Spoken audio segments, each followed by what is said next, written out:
afternoon, everyone. I am, of course, the host, Eris of Chaos, and my guest today is someone you've probably never met or heard of whatsoever. I've never been on this show before. Very, very, we've never spoken. We're not friends at all. In fact, I don't even think, do we even like each other? I don't even know. I think the jury's still out on that. Yeah, I don't. Oh my god. Hello, everyone. What's up, everyone? So today do I Project Storytime, or do you want me to dead name you? Josh. What? The Fox, whatever. Also known as Bray Fox's Larson. name is Josh, by the way, so. Oh my gosh. Yeah. I'm working out the acronym for it, but his name's going to be Josh. Inspired. That's an inspired thing. I'm trying to figure out what would the acronym be. Now I'm gonna have to figure that one out too. All right. Let's see. I don't know. I gotta think about that one. The J throws it all off. Damn it! How dare Josh have a J in his name? Anyway, hello. I know 3 times. I told y'all hi 3 times. So. Oh, hey, Eris of Chaos just went live. Oh my gosh, I did. I just got a notification. I don't get notifications for that. Probably because you literally can't subscribe to your own channel. Not that I would, because why would you subscribe to your own channel? Because yeah, of course I know when the video goes. That's almost as sad as that's almost as sad as liking your own videos. My gosh, yeah, no, I know there has to be people who do that, but it's like that's so weird. It's like, well, if you didn't like it, what are you doing? It's not good. Oh my god. So I have a few announcements. Well, one main announcement, really. So some of y'all might have noticed that I didn't have a Wednesday stream this week. And that is because I am not. You were lonely. I know. I'm not going to be doing Wednesday streams anymore. I'm only going to be doing Saturday streams, but I am going to start doing videos. Work right now is work is insane. I do not have the energy or spare time to actually sit down and stream on Wednesday evenings. Because it's the worst part of the week for me. So because my job is kind of my livelihood and the way that I can do anything at the moment in my life, I'm going to have to put that first, obviously. And this hobby is going to have to take a bit of a backseat as far as the streams. Now, just say you don't like us. I love y'all. I'm sorry. I'm so sorry. I want to give y'all the best content. I want y'all to get the best of me and not just me coming on because I feel like I have to and I'm half-assing it because of that. So no, I want to give y'all all of the energy and attention that I possibly can. And so I'm gonna have a main focus for my Saturday streams. And then I'm gonna actually start doing videos. Now, when that's going to happen, I don't know, because I'm going to have to get video editing software and a proper microphone. Because for those who don't know, this is my mic. It's very high quality, as you can tell. Skull Candy earbuds, my microphone.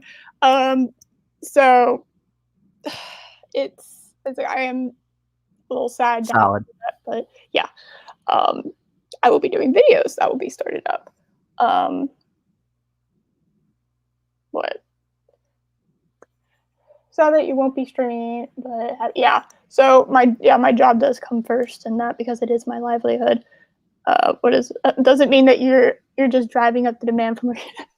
Yes, that was my plan. The entire that was a business move. That's why it was. It wasn't for other reasons. What is half-assed? What is half-assed? Not giving it your all. And I'm a person who gives it my all. But if my energy level's at 5%, which is what it's been after work, giving it my all is you are getting a full 5% of my energy.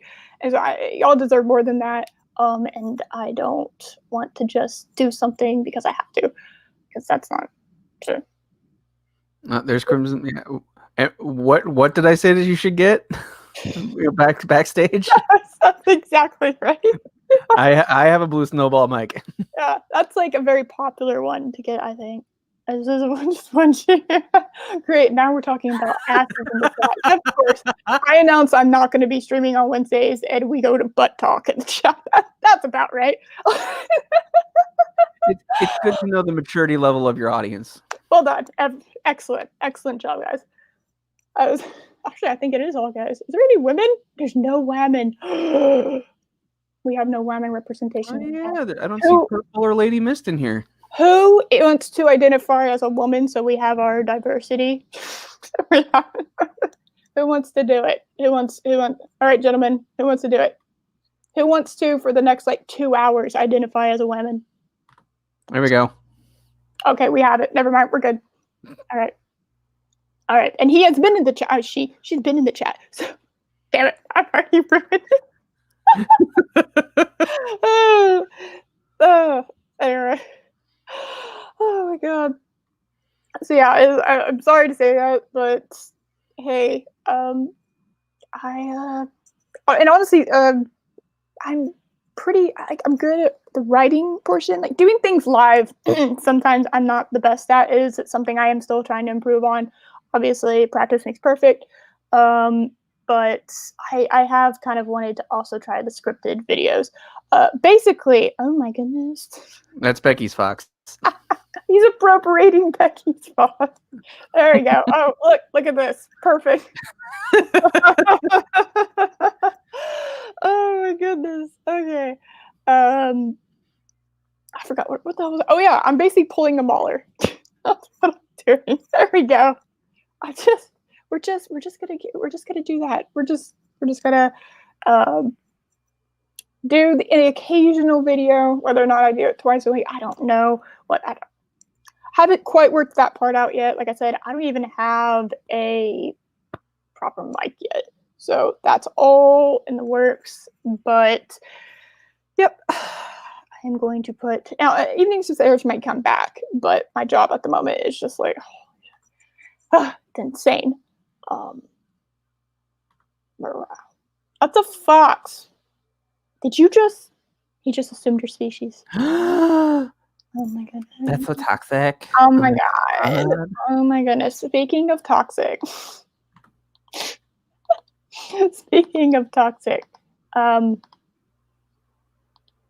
Yay! This is technically. Oh my goodness. You have chompers. I have Chomper's teeth, yep. Oh my god. Yeah, no, I can't look at that the whole stream. No, it's terrifying. And I just think it's going to come out. Like, if you had 3D glasses on, it'd be even worse. I'm reading that from my avatar collection here. There we go. Yeah, I have a wide avatar collection, but since I'm on camera, I can't show off my avatar collection. Bummer. Anyway. I think I need to get a new Brie because I'm getting tired of that one. Then again, aren't we all getting tired of Brie? She is someone, it's kind of like a love-hate relationship I have with her. Because it's like, she's just like, she drives me insane. But she's like pure entertainment for me too. She's just, God, it's like, this poor woman just has no idea how to be a normal human being. And it's kind of sad and it's funny. And then like she gets arrogant about it and you're just like, stop it. Someone take the mic from her. Stop it. She's embarrassing herself. So someone do it. Someone stop talking. Stop it. Like that interview. Oh my god, that interview with Chris Hemsworth and Don Cheadle. That was a great interview. That was hilarious. So many memes came from that interview. Did you see the video of the body language expert like breaking down? Oh yeah. Yeah. Oh yeah. I agree. Yeah, I love reading body language too, and I totally agree with that. That's just like the facial expressions alone could have told you the whole story. But yeah. Anyway. So this is technically speaking not part 3 of what we've been covering, and I know I've completely thrown everyone off. So we had a part 1, which had part 1 and 2, and then this is part 2, and it doesn't have part 3 in it. I have plans later tonight, so we might not get to it. This is a very like long article. We have several articles, and I think even a video that we might cover, EFAP style. But yeah, so I'll try to work on getting just that segment because like the link that I sent you has like the whole thing. So like maybe we can just get that segment. Yeah, like somehow down. I know if you get like YouTube Premium, you might be able to download it and then like edit that segment, throw it into Watch Together, and we can just roll it that way. Or we just get the timestamp and just watch it that way too. We'll figure it out. Don't even. I may or may not be able to rip video as well. So you're supposed to say that out loud on camera. Come on. I'm not on camera. I'm on an avatar. No, you're not. All right, fair enough. Got it. All right. I'm just a cute and cuddly cybernetic fox. What? Yeah. Whatever. Yeah, we got it. Yes, she is. I said, God, man, I wouldn't give a shit about her if she didn't claim to speak for all women and then open her mouth and say like the most sexist things on the planet, like the most ridiculous. Ugh. Oh my god. She's like a living, breathing. She's reached full meme status. So she is just it kind of this like twisted delight. She's kind of like the acting version of Anita Sarkeesian. Yeah, but you're just like they want to be so serious and you just can't take them seriously because of the things they've said. You know? So apparently we had a couple Brie fans because 2 people left the stream. Oh no. I've offended the Brie fans. Oh no. Oh no. Oh, not the Brie bots. Yeah, my favorite bots. Because Russian bots are like so 2016. We love our Brie bots here. That's the passe. Oh my god. Okay, so this is technically like a spin-off of like I think part 1 and 2, right? It's technically like a spin-off.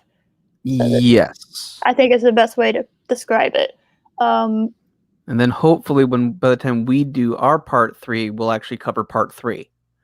Yes. So then we'll be able to get back on like the actual number. Oh, we did this on purpose, guys. This was totally purposeful. We did this with the full intention to satisfy my OCD, not because of any other reason. We are professionals. We do know what we're doing, guaranteed. So don't worry about it. Don't even worry about it. We got this. We know what we're doing. Was that convincing? I think it was. I'm going to continue on. Oh dear. I'm gonna just leave that one alone. Well, isn't using a writing crop to talk to Brie bots already taken? That's Mecca's thing. I'm not taking Mecca's stick. Okay, let her have her stick. I'm not gonna do that. I'll just laugh at them. That's my shtick. I laugh at them. I think that's everyone else's shtick, honestly. All right, so this is from Bleeding Fool, which does not have any pop-ups. Thank you, Bleeding Fool. You are wonderful. Op-ed. How many scandals has Comics Beat covered up? Comics Beat is it's one of these. It's a news thing. It's a news thing, right? Because we don't have enough of those to tell us how to think. That's such a flattering picture of Heidi. I'm sure they got the most flattering screenshot they possibly could and did not in any way slightly ad hom her. Gotta just, yep. I do like the background. The background is nice. That is a nice background. I will give it that. I'll give her that. Or wait, I'm assuming this was done at her office, or it might be somewhere else. It's a choice. It's like a really difficult thing to get like a like a color that's not neutral and be able to pull it off. But it looks nice. Now everything's pretty much blurred in the background, but I kind of like it. I do like it. Well done. All right. It's also hard to go wrong with like a lavender lighting. Yeah. Well, you have to. But it's like when people dye their hair different colors. Back before that was just something that YouTubers did and edgy people did before like the SJWs like took it and it became like impossible to do it without becoming a meme. I considered actually like dyeing my hair maybe like a blue. Funnily enough, this was again back before like it became the SJW thing to do, and like not fully, but like maybe like the tips or something. And what ended up happening was my art side took over, and I was just like, I would have to reformat my entire wardrobe because my hair's not blue. And that was just like I'd have to spend all this money just to make sure that nothing was clashing with it, because when you buy clothes, generally speaking, you do it to flatter your body, like your tone, like your undertones that you have. There's all this kind of stuff that I just throw them on as an artist and someone who knows that kind of stuff might be thinking that might be the only person that thinks about that kind of stuff. But so, no, you're not. I'm just saying, just like, oh my God, it's so lonely giving a shit about stuff like that. No, but it's like the things that you can wear, like with black hair, you can't always wear with blue hair. There is like different things. So you'd have to like, there's certain things you could not wear. So if you dyed your hair pink, you couldn't wear something like bright orange. Because it would clash like really, really hard. Like a bright orange, you couldn't clash. Am I pretty now? Oh my God, yes. And hello to everyone in the chat too. Let's see. Spike of Madness, Crimson Mist is here. Number 1, Chris Persia. Derek McManus. Chris Persia is not in.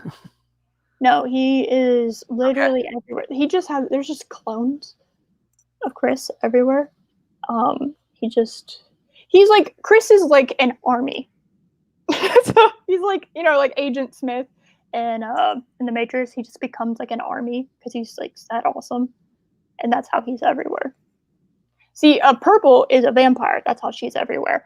But Chris is just like a massive army of Chris's. Okay. That makes sense. That does that. I didn't just totally make that up on the fly. That is exactly that is a secret of Chris that I have not told to everybody. Yeah. Is it time to launch the attack, Chris? Been waiting for your orders. Oh my God, no. Josh is oh no. I'm good at keeping secret. That's secret, right, Chris? Yeah. That secret. Let me podcast. Oh my God. And let me see. Colin P's here as well. Oh, Adega. Hey, Adega. Adega's here. Hey, Adega. I don't hope I didn't miss anybody. Oh, and some guy called Project Storytime's also here. I don't know who that is. But that loser.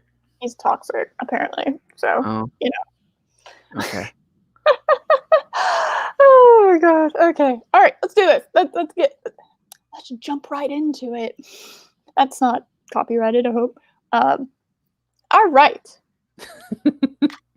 So, okay, Chris. I won't tell anyone about your master plans. Don't worry. Okay. Yep. All right. So nobody in the chat. Don't tell anything about the top secret plans that Josh and Chris have. Do not inform everyone of the secret that we totally didn't just expose here. Just shh. Okay. All right. 20 minutes in, we're actually getting to the point. Yes, we are becoming real streamers now, where we spend the first 20 minutes talking about absolute nonsense. Now we will achieve full elite streamer status when we can do it for like an hour and a half. Right. Yes. Yeah. You talk about all kinds of things before you actually get to the point of why you've called people there. Yes, exactly. That is okay. Exactly the point. Yep. That is true YouTuber streamer status. Exactly. Right. We only got there's different levels, obviously. We are currently at silver because we've gotten 20 minutes in. But we need to get our gold and platinum statuses. Platinum is you hit the hour-and-a-half mark. This is all known. All right, just go read all of the thousands of pages that is the YouTube terms of service, and you will find that in there under a very small subsection that you're just gonna have to find because I don't remember what it is. So believe me, it's all right. Oh, Crimson Mess, we've already handled that. What? Yep. The wheels will fall off and we'll just fly off the planet and we never get to the topic. I think that's like super diamond platinum status is when you do a whole stream and you don't even get to the topic. I've actually watched one of those before. It's like 4 hours of not covering the video that's up there to play. It's amazing. Very frustrating, actually, but it's amazing at the same time. All right. No, we haven't started, Colin. Okay. Yeah, we haven't started. It's not a squirrel if we don't start. It's banter. Yeah, we're just being friendly and shit. That's what humans do. God. Anyway, let's do this article. Oh my god. Okay, so like I said, op-ed, how many scandals has Comics Beat covered up? So Comics Beat, like I said, it's a news thing, and specifically, it's a news site. So of the many things of news it is a site. Like pretty much every news publication at this point, because like newspapers and magazines and all that kind of shit, like old media is dying. So I guess you could just start up a business and call it news and start covering shit now. Apparently. Yes, yeah, whatever. So I found some examples of the propagandist. What is journalism? We are coming out strong. Heidi McDonald's hypocrisies on her worthless comics. Fuck. Yeah. Holding back. Oh, yeah. We haven't gotten through the first sentence and they're already going ham. On her worthless Comics Beat site, worth taking issue with, such as this one from July 13th. God damn it. What? Am I going to click it? You know what? Well, I assume it has to do with the whole Warren Ellis situation. Yeah. You know what? I'm gonna. Yep. If we find out that it's something to go back over, we'll go back over it in the future. But yeah. Written shortly after the Warren Ellis had his reckoning over the way he led his affairs in the past 20 years. You know, waiting 20 years to like call someone out, it's like they must have done like a lot of shit within that 20-year time period. Just saying. Which just have something to. Oh my god, English is my native language, I promise. Which does have something to think about when it comes to the after effects of his influence. The last 2 days, I've seen results of solid reporting. Oh my goodness. What is that? What is solid reporting? I don't know what that is. And women and non-binary people coming together to share stories. Okay. Not men. We don't want men. Oh, by the way, this is from August 17th, just so everybody can say we're a little behind, but we're fashionably late because that's how we roll here. Solid reporting by almost everyone except McDonald and company. Remember, this is somebody who, as revealed in the second part of her report of reporting on her favorite hiding place, the Whisper Network, not only associates with someone accused of embezzlement, Stephanie Cook, but also refuses to cover anything about the ensuing case that was first filed 5 years ago by Bill Willingham, from whom Cook allegedly fleeced $10,000. Oh, I'm remembering this now. $10,000. I mean, I read this before I went live with it. Allegedly fleeced $10,000 when she worked for him. By the way, if you want to remember too what we covered last time, it's in the description. And you have 5.5 hours to kill. Yes, if you have. We are worth 5.5 hours. Excuse me. I think so. Oh my goodness. Yes. And you can hear Eris enjoying her burrito and me losing my voice from doing my smoker impression. Yes.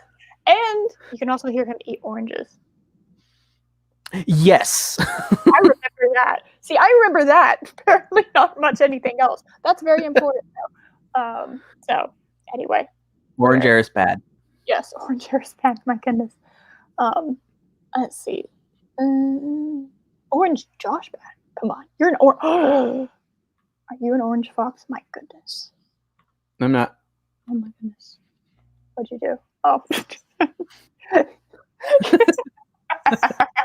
Oh my god. All right. Something I'll try to address in time. Before that, I thought I'd address the second highlighted part of the sentence, sheds light on a worrisome problem. And how many women did Ellis take advantage of later oh my fucking god, I can read. God damn it. Namely, how many women did Ellis take advantage of who later began calling themselves non-binary, presumably in hopes that this would prevent them from being exploited? Interesting. That's an interesting thought. It's also really fucked up that you would harass a woman to the point that she starts identifying as like something else just to get you to stop harassing her. Yeah. Right. Yeah. Yep. There you go. Previously on. Previously on Afternoon Discord and Delight, the Comic Book Whisper Network. All right, I need to stick a part 1 in that. So maybe I'll make a point. I will organize this because I am a professional. God damn it. This is, by the way, this is what Warren Ellis looks like, and he's a big fan of skulls too, and brains too, apparently, And birds. and birds, and hands, And beards. Yep. All right.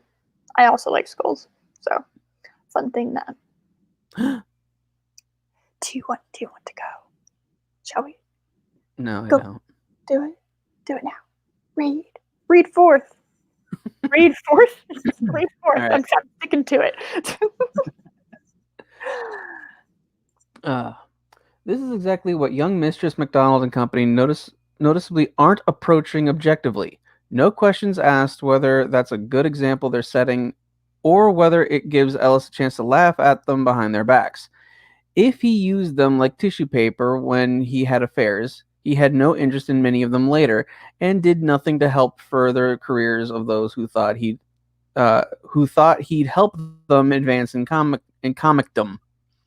Then why should anybody think he cares if they later decide to take up this sad stable among the trendy leftists of recent? Yes. This is very difficult, by the way, to read because it's very wordy. This is not written by the same person, so the No, style is different. Yeah, the style is different. So just FYI, people. Yeah. What if even Scott Lobdell doesn't care? Marinomi?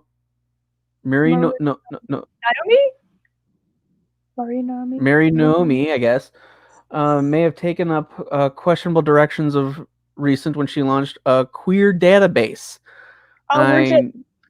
We're just making a database of all the people who identify like that for some reason. That doesn't seem creepy and invasive. I noticed she seems to have a mohawk now, if that matters. It is a sign that she upholds the nine. Is that a sign that she upholds the non-binary ideology too? And anybody who thinks it's impossible to exploit people taking up these lifestyles is out of their minds. The point is, not only is taking up these lifestyles akin to cutting off the nose to spite the face, it's also giving the jerks who took advantage of them a chance to mock their victims. If they had nothing but contempt for the first time, why should they be any different when... Wait, did I skip this line? No. Why should they be any different? No, you're good. You're good. Okay, yeah. Sorry, I'm dyslexic. We're good. This is all right. Okay. Why should they be any different after the women start claiming they're non-binary or transgender men? And claiming you're non-binary will neither protect you from being exploited. That's something else not argued in McDonald's dopey piece. Oof. On which note, she here's more. Here's more she said. All right. This is not written anywhere near as well as the other Yeah, pieces. this is my brain is like malfunctioning trying to do this. Do you want me to send? Do you want to send? Do you want me to send you the link and then like we go, so that like you don't have to like read it off the tiny screen. Are you good? Oh, I mean, I already have that up. Actually, I'll just read here. All All right. right. Could there be more victims out there? And the site encourages them to step forward. It's also known that Ellis's online behavior continued even after he issued a stunningly tone-deaf apology a few weeks ago. Okay, so lot to digest here. Okay, so apparently Marie Naomi, which now I'm gonna figure out who this is, an LA-based comics artist, created Cartoonist of Color. Sorry, I'm seeing what she looks like, and I'm like, oh. It's a 6-year-old. Oh, one of those. All right, shaved head. Shaved half the head, which is which used to be a cool look, but they kind of ruined it. The 6-year-old database maintained a Los Angeles-based comics. Oh, she's from Los Angeles. B, she's a comic book artist, a comic book creator. From the United States to Chile to Australia, slice of life to fantasy historical fiction, organization that identify as people of color. It's a testament to not just the diversity of subject matters in comics, but a diversity in those who making them. A diversity of ideas should be more important than what people look like. I'm just saying. See, I've been told for years there just weren't a lot of people of color, a lot of people of color in comics, she said, who uses pronouns they, them. Ah, okay. So that's who that is. So for all of y'all who were wondering, including us, who that was, that's who that is. She does have a mohawk. That doesn't necessarily, okay, just because she has a mohawk doesn't mean anything. Could mean she's into punk rock. Could be, but, you know, I don't know anymore. Apparently she does identify as they, them, so she does identify as non-binary. Okay. I guess. This article is a little bit word salady for my liking. Yeah, it is. Yeah. So let's see. But I mean, I think the whole point is they're illustrating. Oh my goodness. Oh. Oh my goodness. Hi, Nemesis. How are you? Goodness. Oh no. Oh no. As you can see, Mark, my fox has transitioned, so you now have to be nice to me. Oh my god. Yes. Yes. He has transitioned into a female fox. It's all good. It's totally not because orange is bad as a color nowadays, I guess. To give someone power by like making a whole color bad. Well done. Well done, people. Anyway. I think this is an opinion piece, to be perfectly honest. Take up life science akin to. Okay, so from what I'm seeing, I'm trying to take word salad and make it into just like a single leaf of lettuce. All right, it's very difficult, so bear with me. So I'm trying to translate this. I Yes. think what it's trying to say is, Oh, hey, Purple. Hello. Oh, we have women representation in the chat now. Yay! We did it! Yay! That means I can transition back into a man. There we go. Oh my goodness. Oh my goodness. I snorted. God damn it. When did that nickname start happening?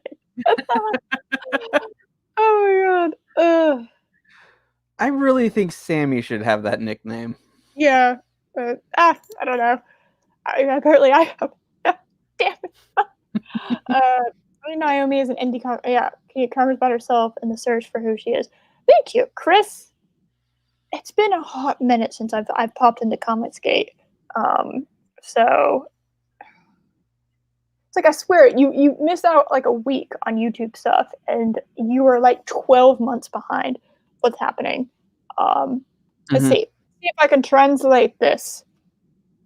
So this chick right here runs a comic is I guess runs the Comicsgate website, or at least works for it, and she didn't report on important things that she should have reported on, and it's kind of like, why on earth are you not reporting on this? And they're presuming it's because she's part of the Whisper Network. And if y'all remember, Cook decided to allegedly fleece $10,000 and from Bill Willingham, which we did actually cover last time. Now that I'm thinking about it, let's see, which apparently and allegedly, Warren Ellis took advantage of women, and after he took advantage of women, well, that's the story. Yeah, that is the alleged story. Yes, but he apparently, according to Warren Ellis's own statements, and the women that have been accusing him, they were all of legal age. So, but yet you're calling him a groomer. Oh no, a groomer is when you're doing like young children. Yeah, I know that, but that's what they're trying to label him as, even though it was consensual with everyone, and they're all adults. Yeah, you can't groom some. Oh, we did cover that last time too. I should have rewatched my video beforehand. And nope, I know what I'm doing. I'm a professional, I promise. It's all alleged, and it's literally. I'm responsible for about half the views of the videos that I'm on because I'm that much of a narcissist. So I How dare you! My goodness. I do love the sound of my voice. Oh my goodness. You're so toxic. Can't have that. God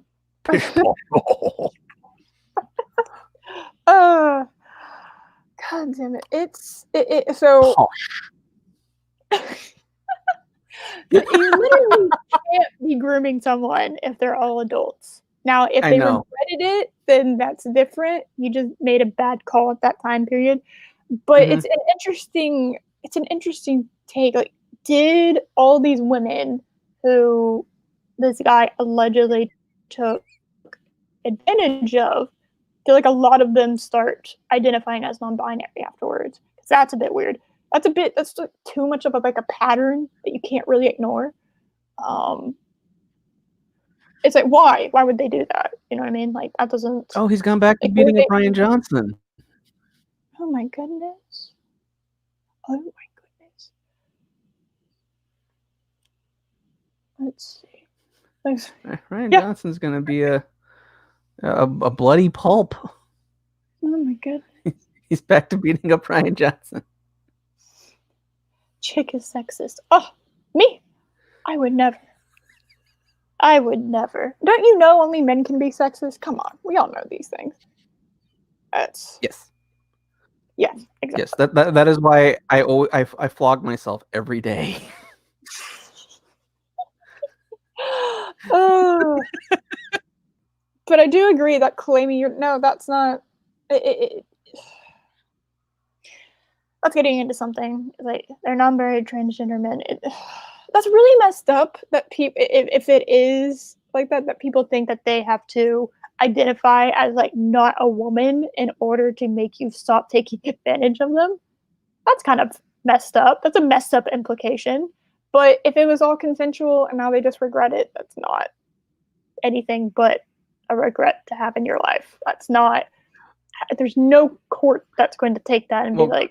Chris just put something in the chat here. I did not know that part of the story. You're living as a groomer because he was abusing his position of authority and was taking women. Oh, he was talking into them. He was being a douchebag. That's what he was being. Okay. He was being one of Yeah. those. Yeah.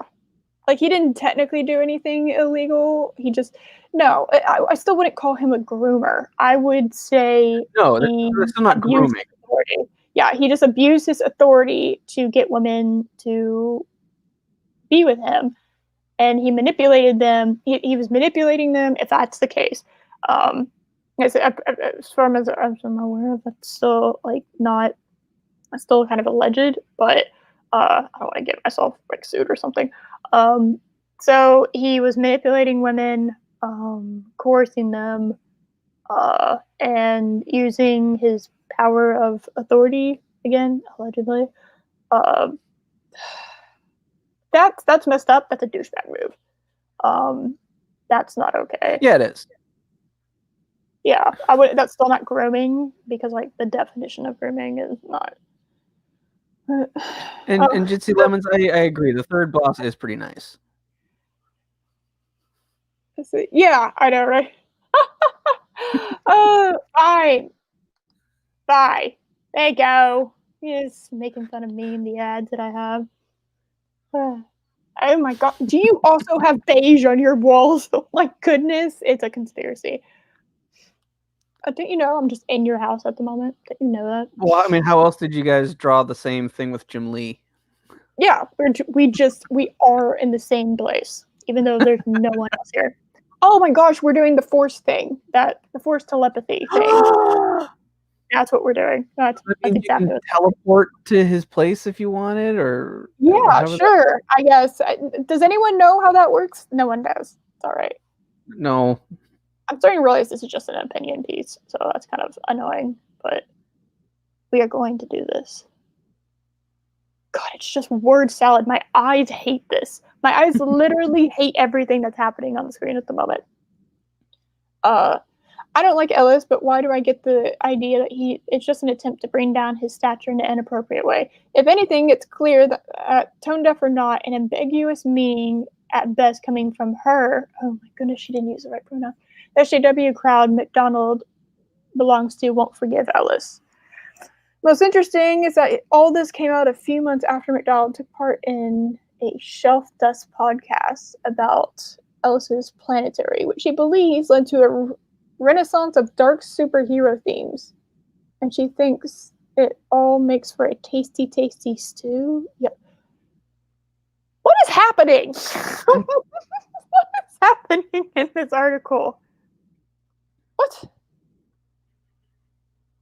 I could have sworn this article I sent you did actually talk about the evidence of them covering. Yeah. Did this article change or something?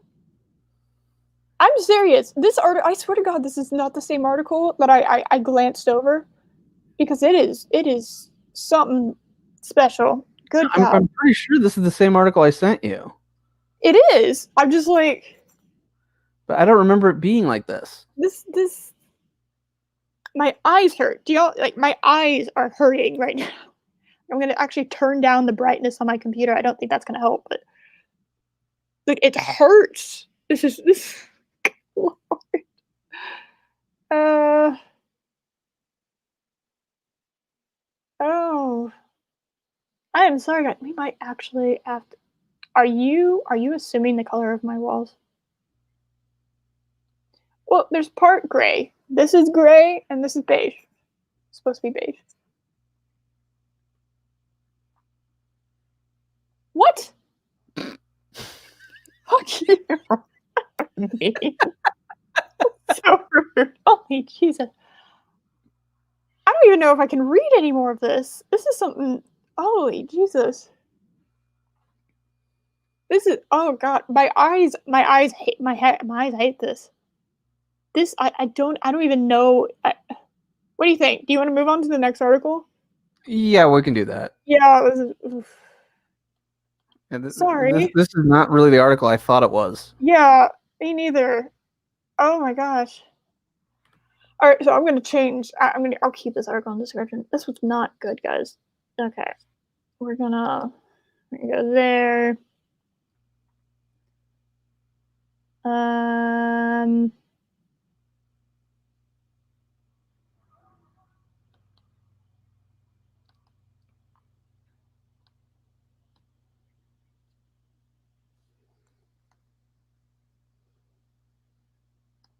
Okay.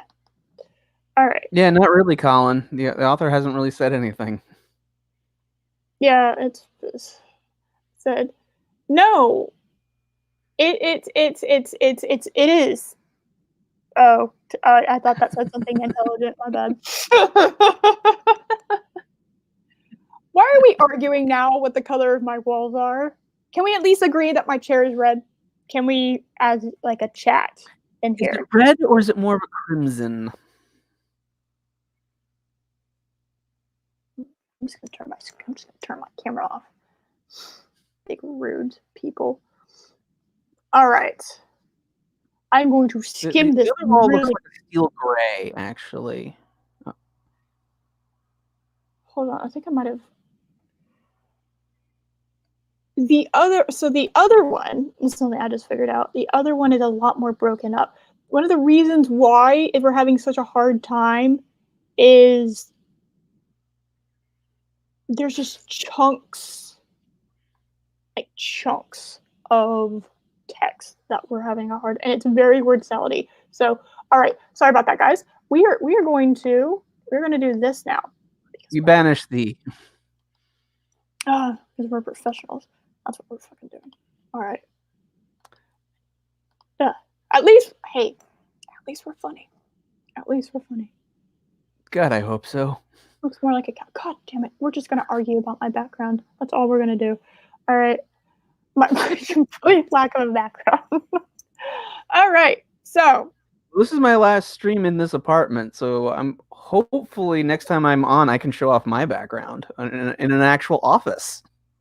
By the way, yes, this is a butt. A butt on screen. Whisper Network member defends online attacks on problematic creators. All right, this is much better. By the way, yes, look at the butt. There's a butt. Yes. All right, we're moving on. You too. That's problematic. Oh, this is already better. My eyes are already feeling better. You ever read you ever get in school have like those textbooks where it was literally just text at like this little bitty font. You're like using a magnifying glass trying to read it, and it's just text and text and text, not interesting at all, just text and text. That's what it felt like. I felt like I was back in like world history. So like, oh my goodness, I can't focus on anything. This is already a better format. This is already better. I usually use the magnifying glass to try to set little pieces of paper on fire, but you know, Yeah, I'm borderline psychotic, so that. You know, I'm the weird one here. That's a totally normal thing to do. Yeah. Let's not move on and focus for a moment. No, don't tell me what to do. You tell me how to live my life. How dare you? Oh my goodness. All right. All right. I'm gonna do this. Hi, Mr. Hyde. By the way, I don't know if y'all can see this, but it's literally under satire on Bleeding Fool's website. So like it's in their satire section. So keep that in mind while we're reading this. Literally under satire. Let's see. Does it have it up here? No. But I see this name and I'm like, is it satire? Because I think so. It doesn't show, like the screen doesn't show it, but like the URL link is it says bleedingfool.com/satire/ and then the title of this. So keep that in mind. Just keep it in mind. All right. Yes. Yes. You see her? She's right there. She's right there. Can you see? Oh my god. I stop in at there's so fun. Yes, that is the only thing that you would that we are here for. We are here. This is all a big. This is a big ruse so that I could like drag y'all in coming onto my stream by my goodness, it's a pink butt. Yes. All right. Anyway. I should change the thumbnail just to be. Butts matter. Oh my gosh. I'm never. And a butt. So not only that, but the females in handcuffs. Yeah, women can't get arrested. Women are pure, innocent beings who don't even lie, let alone like get arrested. Women's prisons? It's a myth, like Australia. So after the recent evidence dump, verifying Bill Willingham's claims that he has indeed filed charges against his former assistant, Stephanie Cook, for embezzlement, I have decided that the time for silence is past and the area of creativity and diversity in comics is over. A lot of people think that being a comic book writer, artist, or editor is only about entertaining fans, telling adventures, or creating marketable content for your employer. They're wrong. This is definitely satire. This is. Do you agree? I think it's definitely satire. So we're gonna have fun with this. Yes. They're wrong. Being a real comic creator is about preventing others from earning a living creating comics and ostracizing anyone we disagree with. Activities such as writing naughty lists, virtue signaling, and having other creators fired or removed from platforms of all kinds is the primary purpose of a comic book creator. Definitely, this is definitely set there. This is all right. This is gonna be great. All right, much better. All right, this is much better. I can work with this article. All right, I'm glad I caught the satire thing. Like I looked at seeing that it said satire because I've been really thrown off. All right, here we go. Oh my gosh. Give us a goal.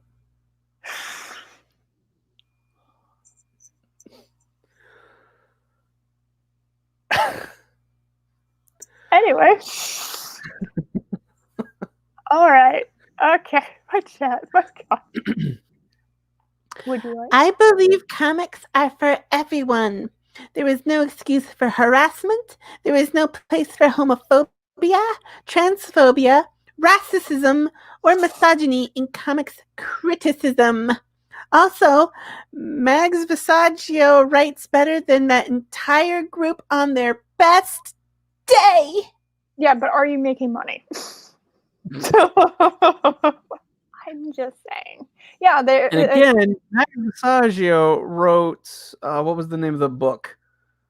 A Vagrant Queen, which was canceled after 4 issues. That's a successful. Turned into a TV show on Sci-Fi that aired during the lockdown, so everyone's at home. Oh, I remember that. I saw commercials for that.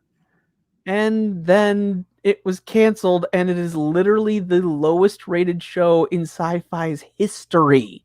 It looked interesting. Like I liked the color scheme of like the show and everything, but I have long since like you can't trick the inner artist. Okay, you can't do it anymore. Just because it's pretty doesn't mean it's good.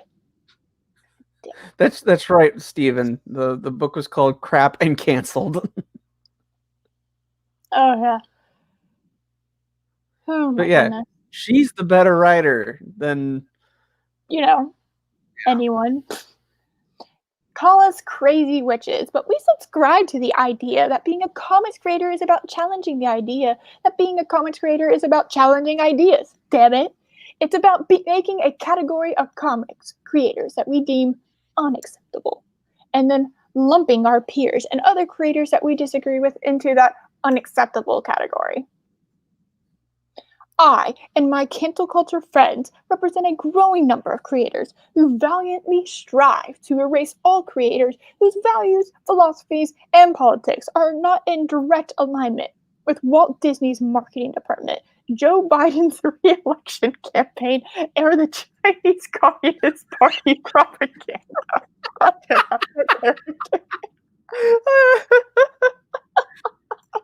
If you hadn't caught the satire, I think we would have caught it by now. Yeah, I think right at this moment we would have done it. I would hope before, but it's great. Also, what the hell is this? What is this? Is this a hat? Hat, yeah. I thought it was a shoe. I'll be honest. Or a bicycle seat cover. Oh God, yeah, that too.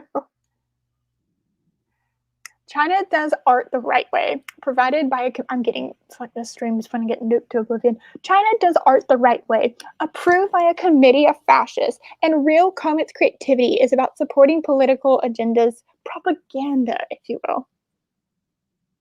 True by the comics code. The Twitter authority. It's not wrong. No. What? What do you mean? What is her name? Who is it? No, dude, this is satire. This is a satire article. This is a satire article. Oh, okay. All right. I should have probably figured that out. Yeah. The official stuff. God damn it. No, this is the satire article. Don't worry about it. Okay. I think I understood what she was saying correctly in that. All right. Would you like to have some fun? Sure. Yeah, have some fun. Do it. It's really fun. Quashing ideas you don't agree with and preventing unacceptable creators from working isn't always fun in games, but sometimes you just need to call them out publicly on social media or privately calling their publishers to tell them it would be best if a problematic creator doesn't do any work for them. We have to hit them where it hurts, feeding their family. All right, that's a much better article. All right. I might, you know what I'm going to probably do with this? Go ahead, dude. Nice comics publishing company you have there.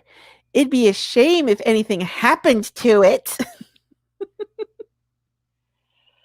Oh my god! Like this is all right. Yeah, This is fun. this is fun. All right. What? Oh, that's an ad. What the hell? I don't know. Okay, go away. Oh no. Oh. Okay. Oh. Okay. Oh. Oh, that's a photo. Okay. Oh Jesus. Stopping creators that I don't like from being able to work is a journey. I started off just by tweeting how terrible President Trump would be back in early 2016, effectively telling half of my social media followers to fuck off. Before long, I was attacking any creators that liked a Jordan Peterson meme. Then I discovered the Twitter search function, and I could look up all kinds of problematic tweets. It was so empowering. Few things are more cathartic than a Gail Simone retweet. It really is more satisfying than creating a great comic book of stories. I am going to put part 2 satire edition. This is a real thing. Which is against white supremacy. So, like, this is a satire article, but this is yeah. is Okay, real. so Colin, yeah, you nailed it. Exactly what I was gonna say. Yeah. Yeah. Satire in satin with snorts. There's no satin here. I'm not wearing satin. I don't even own satin anything. What is this? Oh my god. We interrupt those choosing hate, which This is beautiful. This is a photo that I don't even know what to do with it. I don't know if it's a meme. I don't know if it's a troll. I don't know if it's real, if these people are serious. I'm pretty sure like actual people who practice like, like Wiccan and shit and like witchcraft and whatever are like, this is like the most triggering thing they've ever. So anyone who does that, these people are also in your. Well, I mean, yeah, I mean, there's a difference between the people that practice, Wiccan stuff, and then the people that just like, oh, I like occult imagery, so I'm just going to just use it. Yeah, no. like, I don't consider myself actual goth because that would be ridiculous. I'm not actual goth. I kind of like dabble in a few areas. But so the fact that they think that this is the image of a witch, I think, tells you everything you need to know about that. I don't know that much about that kind of stuff, but I think buying like a $2 hat at your local Spirit Halloween store isn't that's not Mm-mm. oh they're like, how do we look like witches? Let's get black pointy hats and look like the witch KKK. Let's do that. That's a good thing. And then like wear veils and shit. Obviously, you know what? They're wearing veils because they're out in public and they don't want to wear masks. So they're doing their best to they're just being aware of the people around them. Is that a Statue of Liberty fighting a lion? Or is that like a tarot card or something? I don't know. I don't know that much about this. Maybe. It looks tarot card. It looks like the Statue of Liberty. It looks like the Statue of Liberty has like spinster glasses like on top of her head. No, it's an infinity sign. Yeah, it's like the Infinity 8. And then, so it looks kind of Statue of Liberty is. You have that. It says, so it's like the Roman numeral for 8. And then united in resistance, we have the strength to topple white supremacy. Oh, that's not a real tarot card at all. Dear God, I think you just shat on your own thing that you believe in by making that. No, we interrupt those. Why are they all wearing a Hogwarts sorting hat? Hey, yeah, Colin, they're culturally appropriating your culture. Guys, look, this makes it even better. They have the Twitter handle on every side. Oh my God, you're right. Look, let me zoom in. Look, they have the Twitter. Oh my God. Oh, it's Boston. Okay, that explains so much.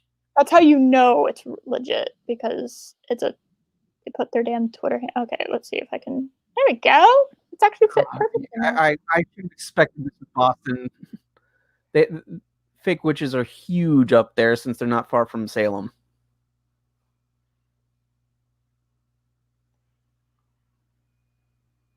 I guess Salem. I don't know where Salem is. I just realized I didn't know where Salem was. Or I do. It's a suburb of Boston. Yeah, I thought it was. You know what? I'm not going to embarrass myself by saying that out loud. You can visit Salem in Fallout 4. It's that close to Boston. Ah. Because the Fallout 4 map is extremely accurate. That's how I measure things. So y'all just found out why I could never be a meteorologist and why that career died of really, really painful death when I was young. Because geography is like my worst subject. So I'm terrible with geography. So yeah, yeah, I'm sorry for all y'all who actually do believe in this kind of stuff, because yeah.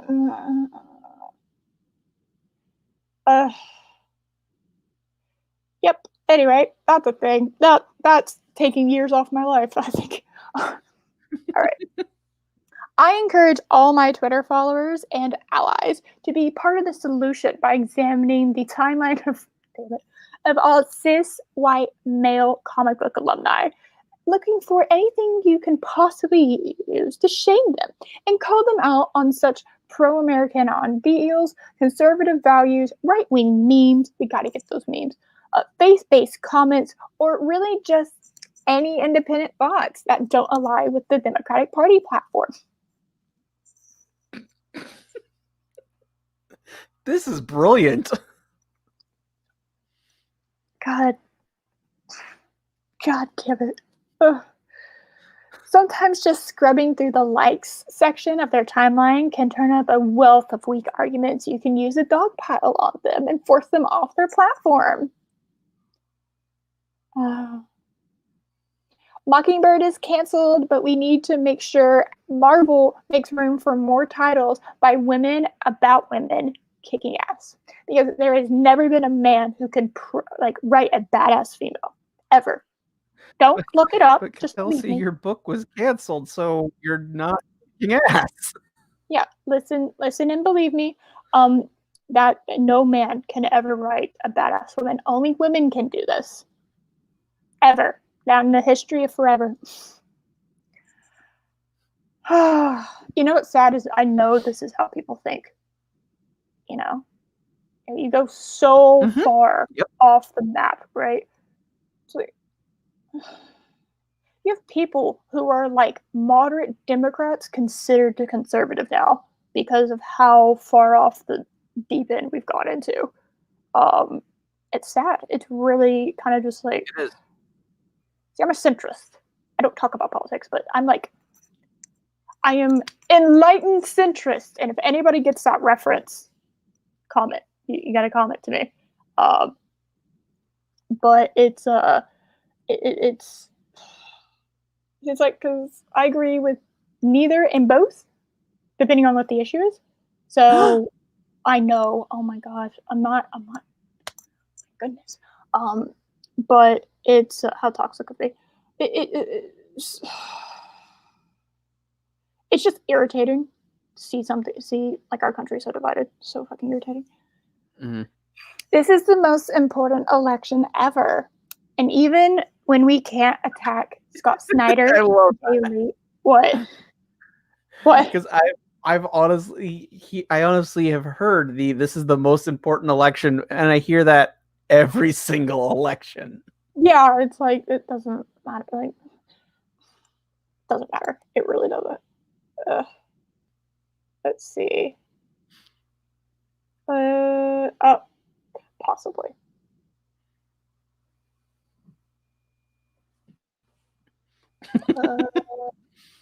I remember that as kid. Yep. Mm-hmm. And Brie Larson wouldn't step aside and actually hold up her ideals. We actually went full circle because we talked about Brie Larson before. We're doing it, guys. We're making a cohesive storyline with our stream.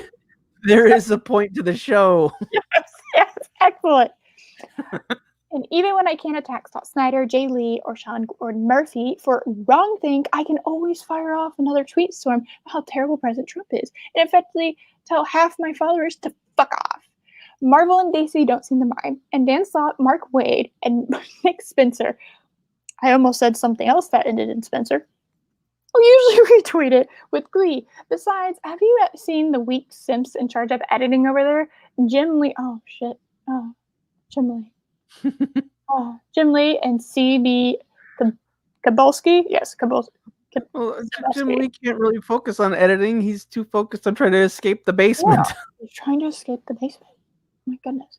Are basically MIA, unless it's a marketing push. And Joe Quesada, right? That's Quesada? Yep. Yes. Joe Quesada and Jordan D. Oh, Jordan D. White. God, I read that wrong because I just saw white as the count. I thought they were going to get onto white people. I think it's too much of a space between D and the white. Yeah, like my brain read that. Yeah. Yeah, because I did the same thing. So Jordan D. White are so freaking thirsty for internet girlfriends that they do whatever we ask.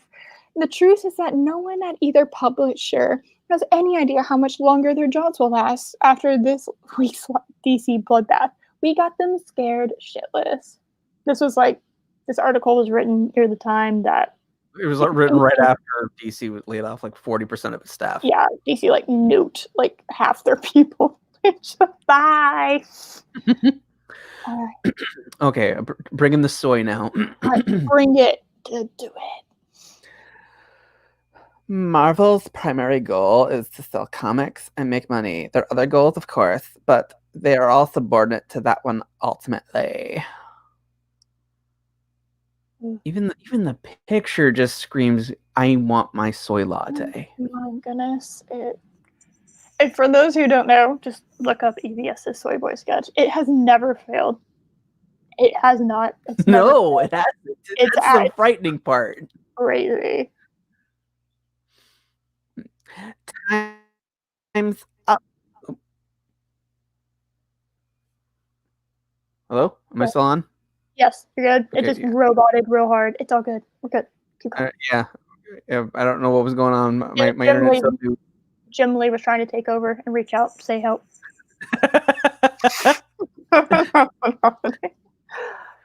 Okay. Time's up, creators. Toe the line or go crowdfund your projects until we can figure out how to get you kicked off Kickstarter and Indiegogo. Is there any comic creators that's still trying to use Kickstarter? Yeah, there are. Oh, was it Kickstarter or was it? Yeah, it was Kickstarter. I think that's foolish, though. Yeah, it's kind of like I don't. Mhm. Anyway, the one that The 1 million. yes, read it. Oh. Can't read numbers. It's okay. Go for it. Okay. The $1,058,052 total of the CF2 Indiegogo Cyberpunk is 2. actually. Yeah. Oh. Okay, yeah. Yeah, okay, I'm reading. Yeah, all right. You're right. Yeah, that's right. Mhm. Of the Cyberpunk 2 Indiegogo is actually 817,320 if you take out shipping and charitable donations. Here's how the full total breaks down. Why would seriously somebody actually took time out of their finite amount of time on this planet to like do this? Why? And how did you arrive at these numbers? And they made a graph. But I mean, it says data source Indiegogo.com, but what exactly? Oh, okay, because like when you go on there, it tells you how many things have been claimed, so you can actually like add it up. And generally speaking, it's like $10 in America, like for shipping, so you can break that down. And then you can also, I think, every time like you choose what name you want. So if you want anonymous, you can do that. Or you want a different name. Yeah, I think you really can, but that would require like hours of free time to just break that down. And I and everyone else who has a life do not have that kind of time. So somebody took the time to do this. And that's not really telling me a whole lot because that's still a shit ton of money. So. Yeah, and if you take out shipping and charitable donations, okay, it's that's still still a lot of money. like 80-90%. Like that's pretty much no, it's actually 80%. So it's still 80% without shipping and donations. So what And do you? I do remember EVS once saying that he's charging 25. He actually only takes about $5 of that. The Yeah, he rest has goes into the book and everything else. Yeah, it's a book. It's the colorist, Kyle Ritter. Mm-hmm. He gets paid. Yep. He has a letterer. It's all the And stretch then it's goals and publishing, and then it's shipping. And he has said this several times. Shipping kills people on there. Like it absolutely. People don't realize how much it costs to ship. Mhm. It does cost a lot to ship. As somebody who has shipped out things, people, it does cost a lot. You don't really expect it to, but it does. And it's all determined on how much the thing weighs. So the more they add to it, actually, the more expensive heavier shipping it is, the more expensive the shipping is. So, Mm-hmm. You're totally getting a deal by buying stuff from Indiegogo. Like it says 1 million, but it's like probably not. He's not keeping that whole 1 million. He might be keeping like, I don't know, 20% of it. And even if you just got the one book, Mm-hmm. you get any of the ash cans or the Salamandroid book or anything like that. You just got the one book.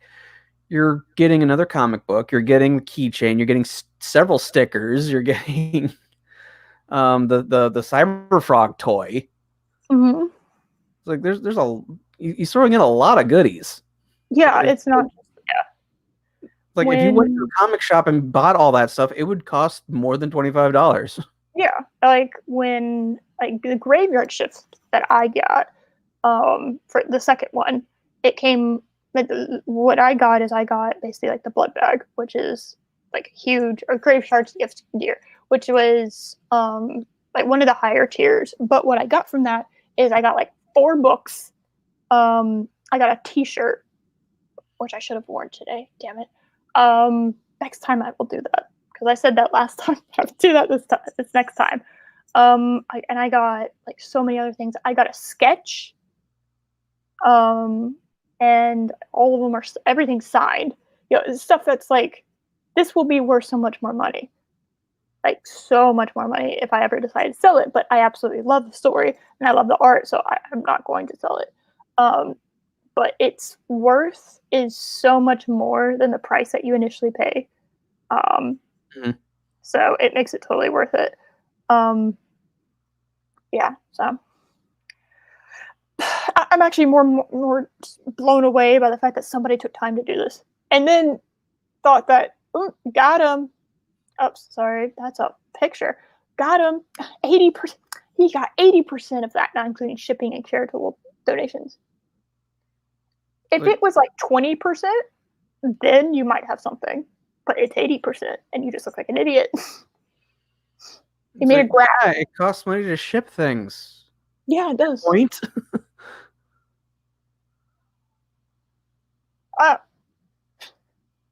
Canada. Damn it, Canada. Bye, Nancy. Yeah, it is. And yeah. Oh my goodness.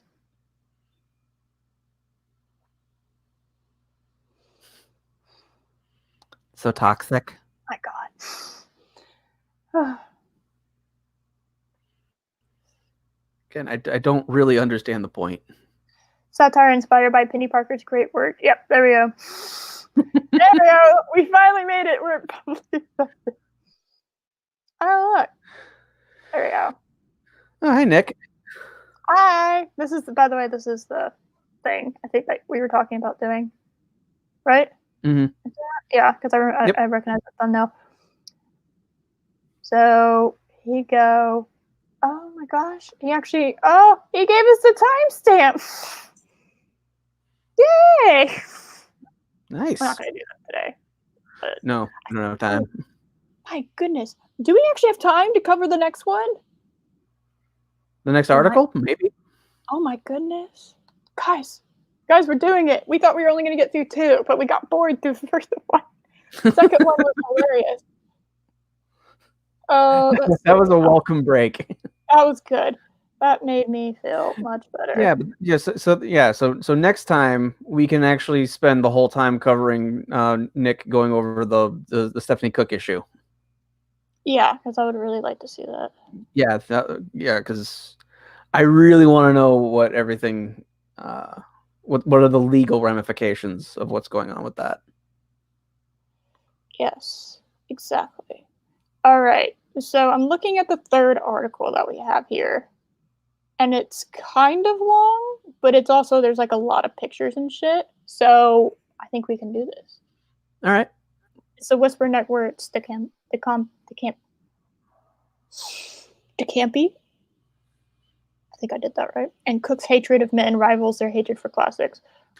That was the one I thought I was the first one I sent you. Okay. Yep. So we got. Okay. All right. Okay. I will put all of these. I will edit it so that I can put all of these. And I know, right? It's like, oh, my goodness. It's really not that big of a deal to have. Anyway. Okay. This is. Oh, it's by A.V. Green again. Yes. I hope it's written better. It looks well spaced. It looks much more spaced out, like better. Oh, I am not. I'm scrolling on the wrong thing.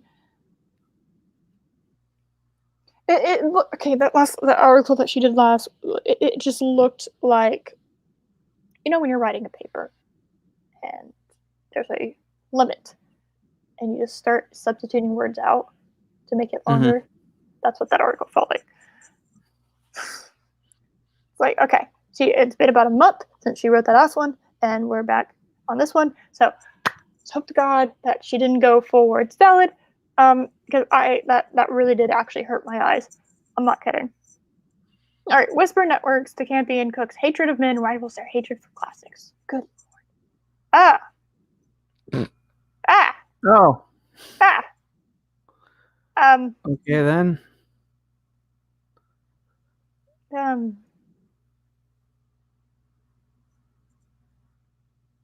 All right. I'm trying to look for a reason why you would title your comic like this. I can't find one.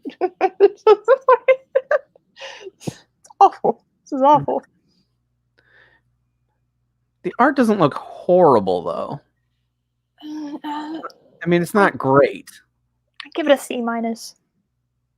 Like I said, not horrible. That's what I said. C minus.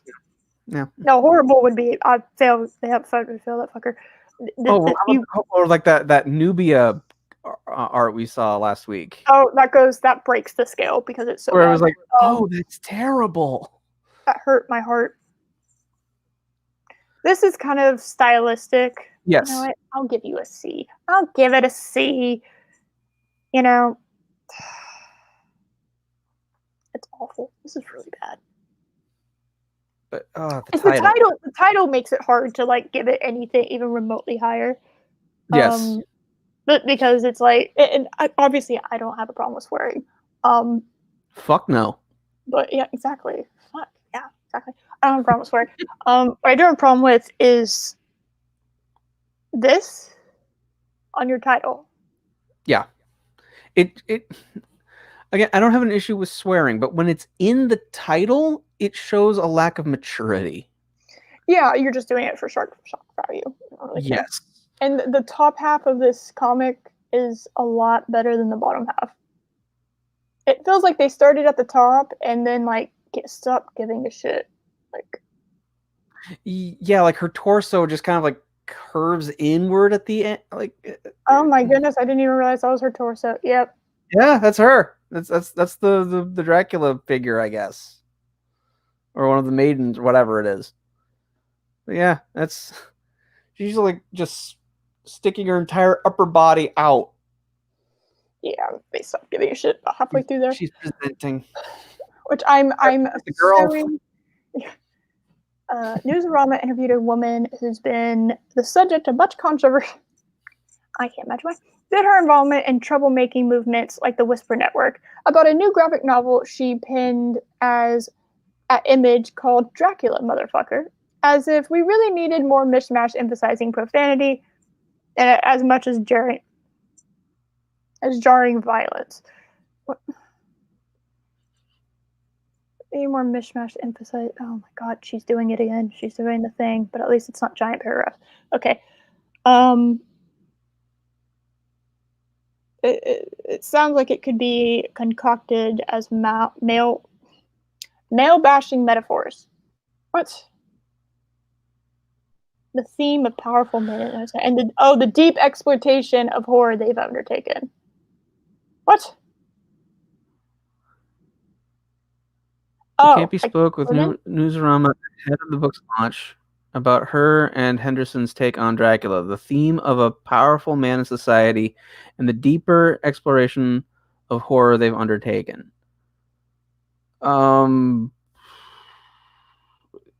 Dracula was an R-word allegory.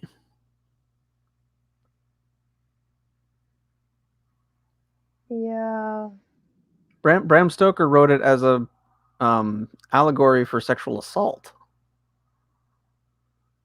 Yeah.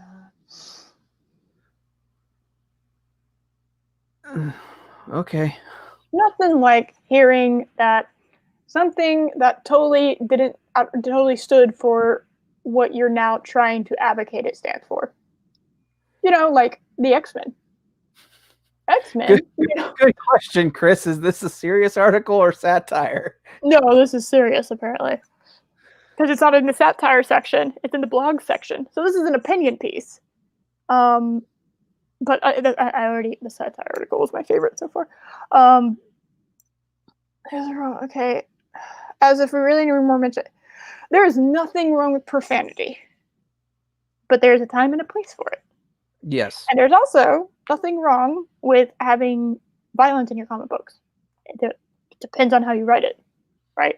Yes. You want to go against violence? Well, I got news for you. There's like a whole. You need to go talk to Hollywood because like that's like a whole thing in Hollywood. But yeah, go try to tell Michael Bay he can't use explosions in his movies anymore. See how well that goes. Getting fishy already. You curl up into a fetal position and cry. Yeah, that's his whole thing. Why are you giving Michael Bay could. Oh my goodness. One thing I thought was interesting was that Dracula wasn't this man, but he's like a force of dark nature almost. Something intangible but horrifying. Yeah, welcome to your fucking. Yeah, it's kind of the point. Is this baby's first vampire story? What is this? In the back matter, you talk about inspirations and the visuals you wanted to go for. Why is it so important to show Dracula in this way instead of like another Peter Cushing or Bela Lugosi carbon copy?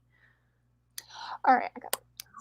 Oh my god, why do anything that's been done before? Beyond the fact that, as per something, cockatoo Orpheus. Yes, that's what that is. I had just butchered. Cockatoo Orphe. All right. Yeah, anyway, we're running with that. All any of us are doing are writing down our own misheard versions of words of our dead predecessors. Look, it's not the man that's scary. Look at powerful men. They're almost all laughably attractive. Okay. I'm a lot of Hollywood celebrities are extremely wealthy.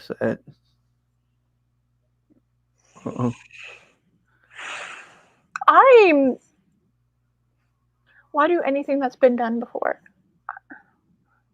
I mean, I understand that point. Yeah, it's like, okay, I mean, yeah, beyond the fact as something. Okay, you know what? I'm looking it up. I'm trying to figure out what the hell this is. What is this? Okay. No. Give. There we go. All right. We are going to figure this out. Colin is going off. Ah, shit. Oh, no. You triggered the Brit. Oh, you triggered the Brit. Oh. Yeah.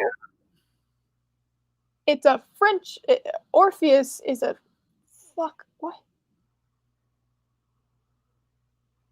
Jean Marius' journey through the underworld gains new strangeness and rapture, and this restoration of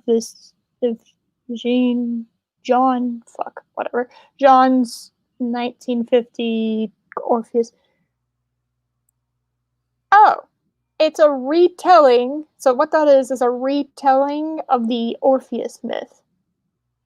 Oh. Oh. That has nothing to do with Dracula. Or is this or did you look up this Courtois or yeah, feature? I did that. Yeah. Oh, okay. So it's a French retelling of it, basically. I think. Oh, okay. Yeah, it's a modern French retelling of it. That's what it sounds like. Okay. No. Why not just go with the original?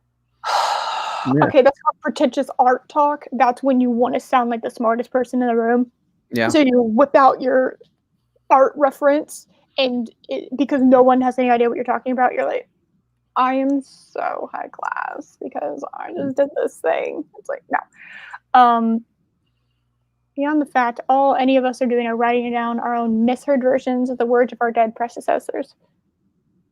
It's a really awful way to look at this, look at retelling a story. That's what she just said. We're all just like retelling the same story. Yeah. So that's a really, really horrific way to look at that. Look, it's not the man that's scary. Look at powerful. They're almost all laughably unattractive. Oh, I read that as attractive. Unattractive. Yeah, citation needed on that. Okay. So like I don't. I, I, I'm speechless. I don't. Oh, Is this person? First of all, is this person? Is Alex DeCampi? That's a woman, right? yes, Okay. Um. that was the one I lost my voice on. Oh. She smoke her bitch. I got you. They're all almost last. Is she attracted to men? Because like if she's not attracted to men, like then her saying something's like men are unattractive does absolutely nothing for me. And as someone who is attracted to men, I can tell you that's not true. All powerful men are just laughably unattractive. That's not true. Like I said, the ideal in Hollywood right now, they're pushing like the idealized person. Well, they used to push the idealized looking person. Yeah, before And they started pushing Walmart Wonder Woman. yeah, exactly. So like that's just a fact. Like you're telling me that you don't see it. There's no men in Hollywood that you found attractive, like at all. Like you can't even just like objectively say is like I bet you anything. Show this woman Benedict Cumberbatch. Go ahead, do it. See what she says because like all these people for some reason have massive crushes on Benedict Cumberbatch. I don't know how that happens, but it's just. I am a straight married man, and I have absolutely no problem seeing what women see in Jason Momoa. Oh, there we go. Another one. Yeah. It's like, yep, that is a damn good looking guy. Yeah. It's like. My goodness. Okay. This is. I'm blown away. That is just. That's not correct. I know it's an opinion, but it's. Oh, and this like they're powerful. They all any of us are doing are writing down our own misheard versions of the words of our dead predecessors. It's just it's so dismissive. Yeah. So we're gonna do something that's never been done before by doing exactly what's been done before, except worse. Well done, I guess. It's the power itself that's terrifying. So I wanted to distill Dracula to that. A more disembodied in. Do you know what that word is? One before evil. It's the power itself that's terrifying, so I wanted to distill Dracula to that. I mean, that's not entirely inaccurate. I didn't search for that. I wanted this one. Oh. What did you? No. Okay. I don't know why it's trying to. Okay. That's weird. All right. It's something a lot of Japanese horror manga and anime I've been playing with for. Is this just like a weeb that wants to do Japanese manga and anime, but like can't because she would then be culturally appropriating it? Is that what she's doing? Is that really what this is? So, is this a weeb that just wants to do shit that she can't because of her own like value set? So I guess this means that they want Dracula to not have a physical force, but to be just a disembodied essence. They want to do Ghost Dracula. Is that what they're saying? Or the the Ring Dracula or yeah, right.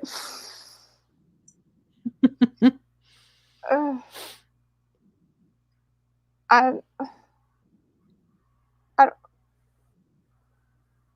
the power itself is terrifying. Incoherent. There we go. Okay. Thank you. Incoherent makes no logical. Okay, I'm gonna read that. I'm just gonna substitute it in. A more disembodied, incoherent evil is something a lot of yeah, I agree with that. I love horror and I do like Japanese like anime.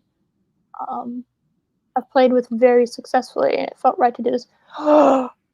She's culturally appropriating. Yep. Okay. But she can't actually do that, so she can't actually make. I guess she could. She just have to. She can do it like a stylistic choice of it. Like I do like the idea of like a Japanese horror anime based off of Dracula. Oh, they already did that. It's called Hellsing. I was going to say that does sound familiar. Hellsing Ultimate is my favorite. anime, technically. It's an OVA, but don't get me started, of all time. So, yeah, I just figured out that she just hasn't seen Hellsing Ultimate. Start out with the abridged version on YouTube. I was just about to make that joke. Yeah, dude, that's what got me into it. Start out with the abridged version. It's so much better. Then, after you're done watching the abridged version, go to Ultimate and then rewatch the abridged version, and it's amazing. Let's see. I know they're still around, but I miss Team 4-Star.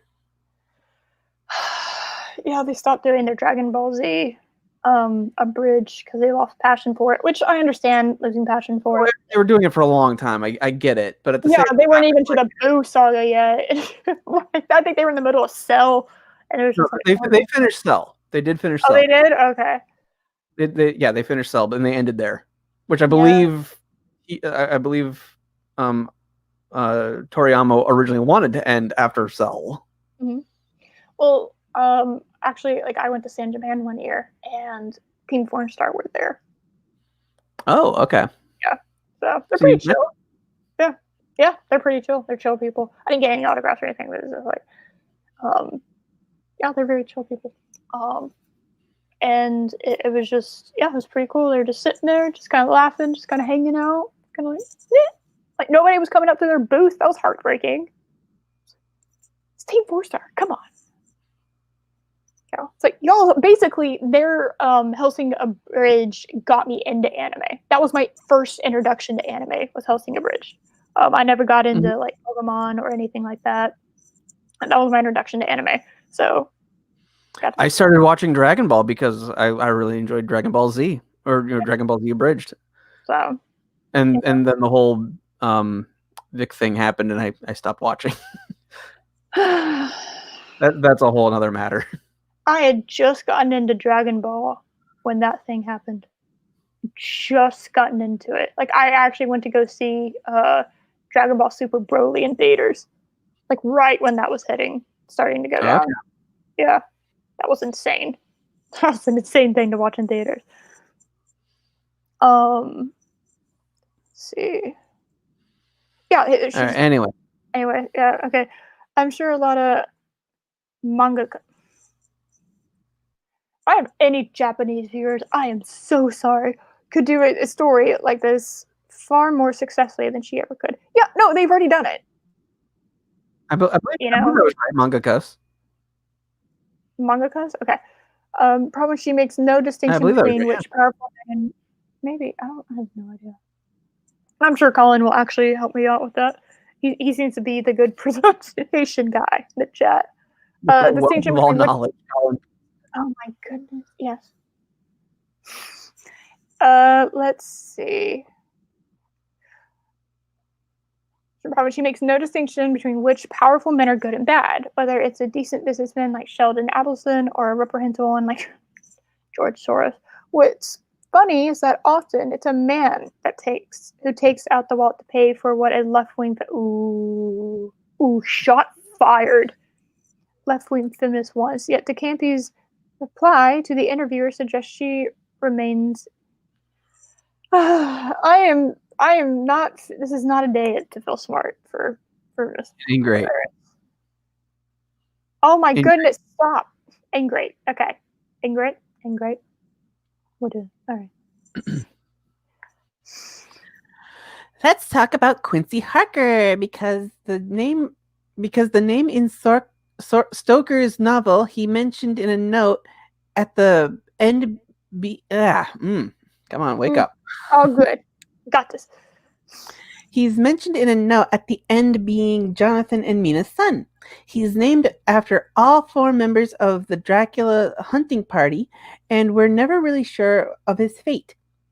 Here, he's like a paparazzo vulture, surveying professionally off the dead of crime scene photos.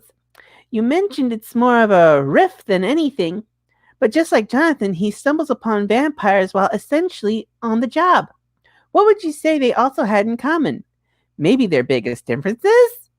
Okay, that actually sounds fairly interesting. Like you're using a character. Yeah, that's not a bad idea. Pre-established. That's actually really smart. That's not a bad idea. And right now, he's surviving off of being a forensic photographer. And in doing that, he actually is like kind of solving things and hunting down vampires. Like that's smart. Well done. That's actually a really smart premise. I'm proud of y'all. That's smart. Please tell me you didn't fuck it up. Because that actually sounds really, really smart. Wait a second. Is that what this book is about? Why the hell did you name it Dracula, motherfucker? You know what? Hold on. Let's see if we can come up with a better title. Given that premise. It's like, okay, so you have the premise of the book, and that's not just a few scenes that happens. Yeah. Or that character's arc. Yeah, like that character's, it's like you could just call it Harker. You could just call it like the last name, because that's like Jonathan and Mina's son. You could just call it Harker, which is like the continuation of that. Harker, Dead and Loving. Yeah. Yeah, just Harker. That's actually very it off of, yeah, and making it, and if you made it about Quincy, just focused on Quincy himself. Yeah. And kind of following up on the Dracula legend. Yeah, that could work. Yeah, an unofficial continuation of Stoker's novel. Yeah. What happened? Well, basically, fan fiction is basically what it is. It's Stoker fan fiction, but just because and fan fiction does get a bad rap, but I mean, I do enjoy my fair share of fan fiction when done well, and that's what this sounds like. So, yeah, we're never sure of his fate, which is a perfect way to kind of do that. That sounds awesome. There we see. Ta-da!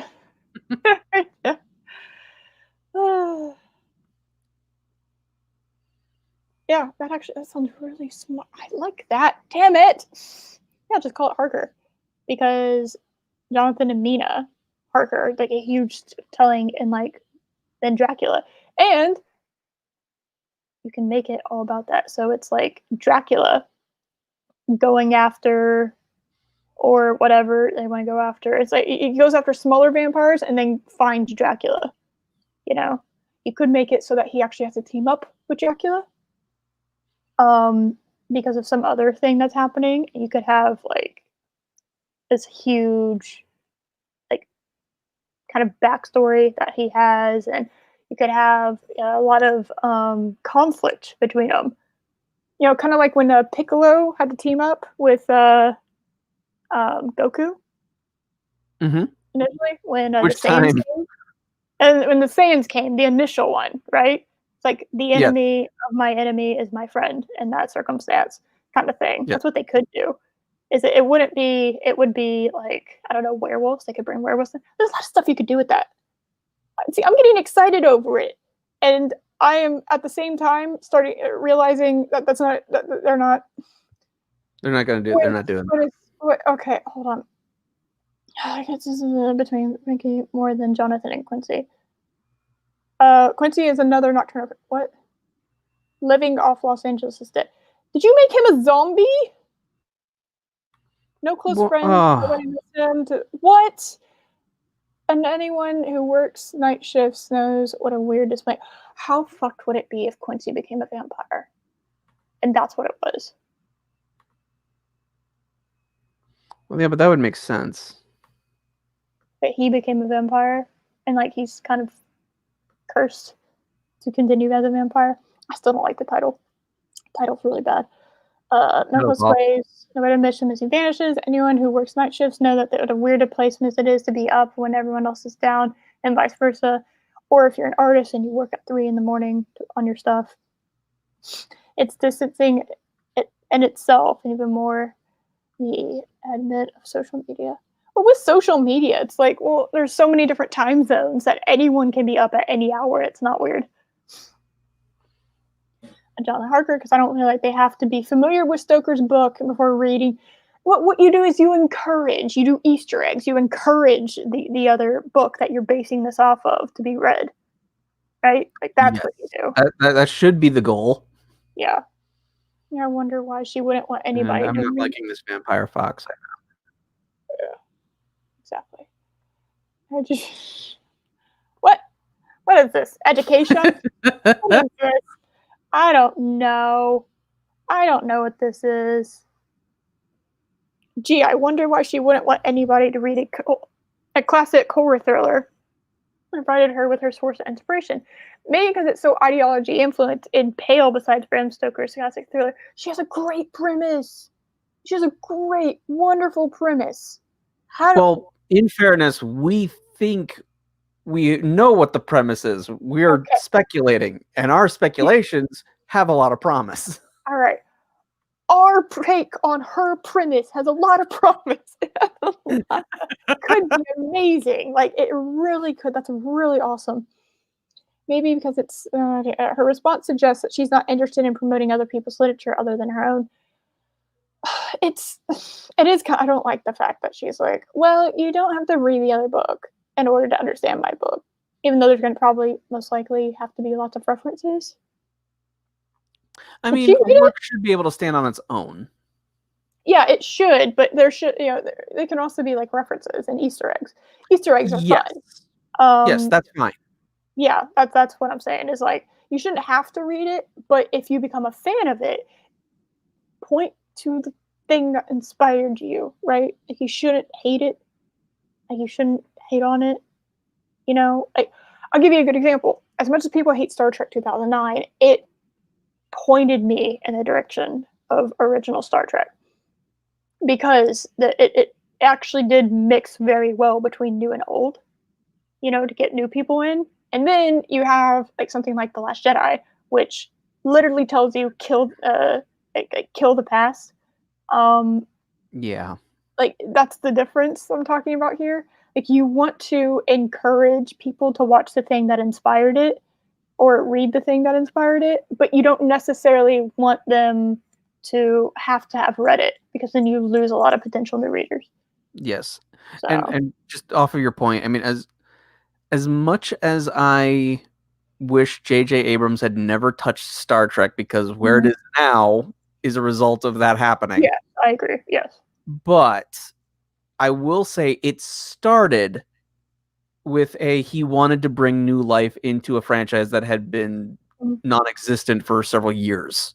Yeah. It had been 7 years, I think, since Enterprise went off the air when he did 2009 is when they did the movie. I don't know when Enterprise went off. Well, I mean, okay, it'd been 7 years since the last film because it was 2002 when the last Next Generation movie came out. Okay. So that was the last time we saw something forward, I guess. Right. And yeah, so I guess it only had been about 4 years because Enterprise ended in 2005. Well, the last time that we had seen anything related to TOS had been a long time. Basically. Last time we saw anything remotely related to TOS would have been Generations, which was 94. Yeah. So it, yeah, I mean, it's to encourage people to read or watch something that inspired you is a good thing. You want to do that. Yes, it is. But you don't want to take away from it, but you don't want to have to rely on it. Like I said, you want there's a medium ground. I think JJ kind of nailed that with 2009. Now, we flash forward to now, it is kind of disappointing to see what became of that. But it did get me into Star Trek, so I'm a little soft on it as a result of that. But I'm a little critical, but I also understand it's also it was a popcorn film, and it did that fine. It's not the worst. It's certainly not the worst thing Star Trek has ever done. Yeah, like I said, I'm biased. I am very soft on that movie because of what it resulted into. So yes, and I liked it when it first came out because I was hoping it would revitalize Star Trek. I just was hoping it'd revitalize it in a good way, and that's not what happened. Yeah, hindsight 2020. It is kind of disappointing what happened of it. If she won't encourage reading Stoker's book, one can only wonder if this point is because I don't know. That might be a bit. disagree with this. I think that's a stretch. Yeah. I think it's because she want. I don't know. I don't know why she's doing it. Honestly, I'd have to think about it. And I'm not a. Her face is too white. Oh my goodness. Oh god. Lady, get some color. The size of the forehead on the other woman there. Oh my god, she has a 12 head. Goodness.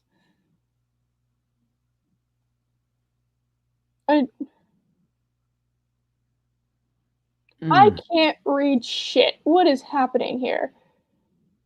Oh, oh my god, what a terrible layout.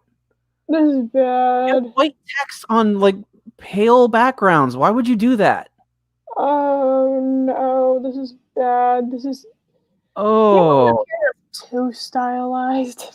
Who edited this? Bad.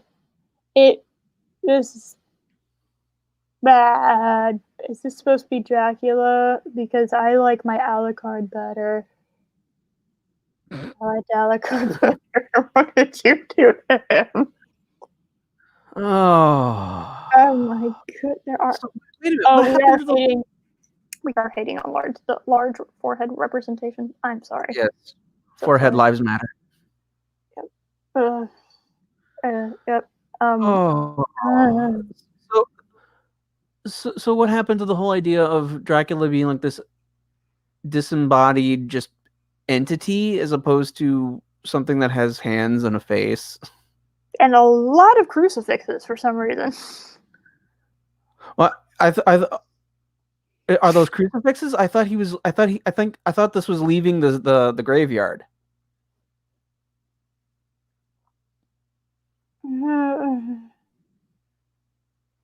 A City in Love, Vienna, 1889. A City in Love with Death, and Death also in Love with Vienna. The design, okay. It doesn't speak vampire though.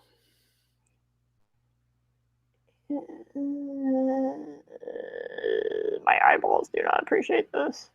I don't appreciate this ad. Got it. Yeah. Setting this in Los Angeles in the 70s. Oh, okay. Had me feeling it more like a throwback action movie with maybe the shiver of the vampires mixed in those colors, but at the same time, it's also a love story in the worst way. How do you see the story? The story is about power. Oh wait, hold on. It's a story about power. Oh my goodness.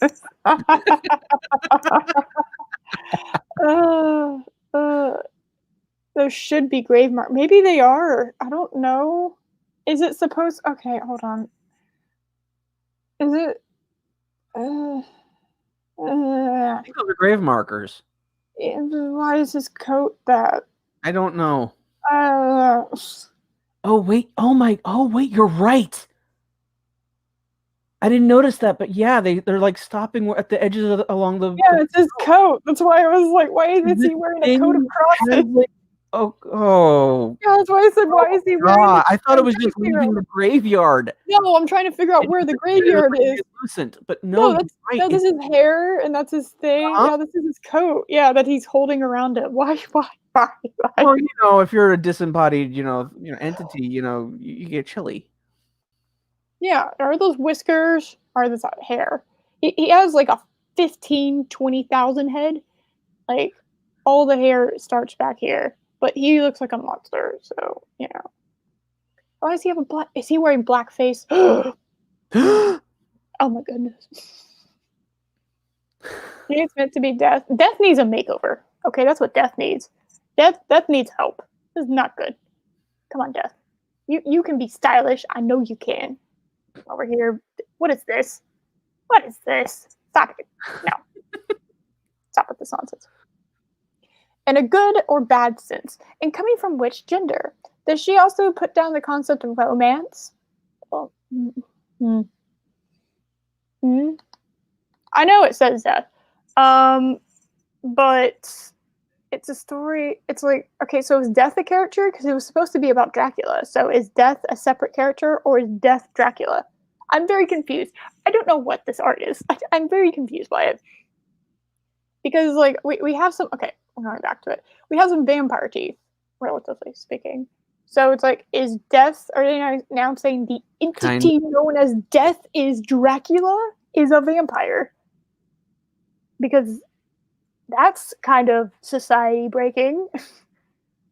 Because Dracula is based off of Vlad the Impaler, which hasn't been around for eternity. So, like that's implying that the entity known as death has not been around for eternity. That's okay. I think I'm giving this way too much thought. Way more thought than it should be getting.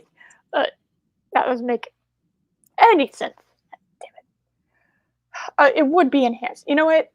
It would be enhanced if it was voiced by Christopher Lee. Yes, it would. It would. I think everything is pretty much enhanced when Christopher Lee reads it. It's like Morgan Freeman, just makes it better. Christopher Lee was like one of the top humans ever to live. Agreed. Man was a legend. Very powerful voice. It's just like, yes, do it. Let's see. I'm not sure, but I do know that this is not the kind of material that appeals to me. Yeah, my eyeballs are not appreciating it. And that's why I'd rather avoid whatever she's selling. See, for me, it's like, if I don't like your art, the likelihood of me buying your comic book just plummets to the ground. Like, I'm not gonna do it. That pretty much goes with everything. If I don't like the art style, I'm not going to invest in it. Because you're wanting me to watch it, which is why you do that art style. You're wanting me to look at it. And if I don't like to look at it, then what's the point of me? Like, on a subjective basis, you have failed with me personally. So you're not interested in the Wonder Woman comic? No, it looks bad. The story sounds bad. It just. But Whammon. Okay, all right. Let me, just one brief thing about that. Okay. Like the Nubia comic could be something good. I have a hard time getting past just small things like the art style. I'm not a big fan of. But then I see her nails. Her nails are painted blue with stars on them. As somebody who works, like, it's very hands-on in my job, my fingernail polish chips off pretty easily. So I'm sitting here just like, she spent all the time painting her nails and intricately putting those stars on them to then go fight crime with her hands and break off all that nail polish and ship it to hell. So why did she do that? Why did she go through that when she knew that wasn't? See, why would she bother? Yeah, Wonder Woman didn't need a manicure, so you know what? Oh, okay. I don't know. That's not my realm. Go talk to Purple. That's not my realm of expertise. I do know about Death though, and that I think he looks cool. Okay, just because it sounds way too ideology driven, something Stoker's classic was for. See, I don't think it sounds ideology driven. I just think that it looks awful, and yeah, it looks awful. Like I don't want to watch that. It looks like it's a borderline. Oh, what's that? Is it Impressionism? Is that the art style I'm thinking of? Where like you can see the strokes of the paintbrush like within the paint. That's what this I believe that is it. Yeah. Yeah, it's that era of art. And sometimes that era of art is very, like, for me, it's like I either love it or I hate it. I do not like this. This is not well done. Like I said, over stylized is not good. If you want to do art, you want to actually like make fine art, that's fine. If you want to go over stylized, but this is not. Like, I do like this beginning where it kind of strips in, but then you kind of lose me. I think it should have been like one panel, City of Death, and then have like these two on like the next page. You do not have to. There is no like cramming in, right? You can kind of, you're introducing the city, you're introducing the comic book, so you do kind of want it to be a little grand. You want to show like you're opening the world up to the viewer, so you kind of want to expand it. So to have the first page feel crammed is not a good sign, because it feels crammed. It's like it should be Vienna 19, this should be one page. This section right here, this top part should be one page. And it should go down, right? And then it should have, you can have this if you want to, maybe give us more detail, you know? And then have this at the end. So like you have City of Death, like literally parallel with this. And Death was also in love with Vienna. Like you can have it so that it parallels each other. But you know. But that sounds like it makes sense. Yeah, I know, right? That makes logical sense. My goodness. I'm not a comic book artist or anything. I see for some reason I can see stuff like that, and that kind of makes sense. Like when you format something, there should always be a purpose behind it. You shouldn't just throw something up there. There is a format, and the introduction to the book needs to be like you're opening the world up to the viewer.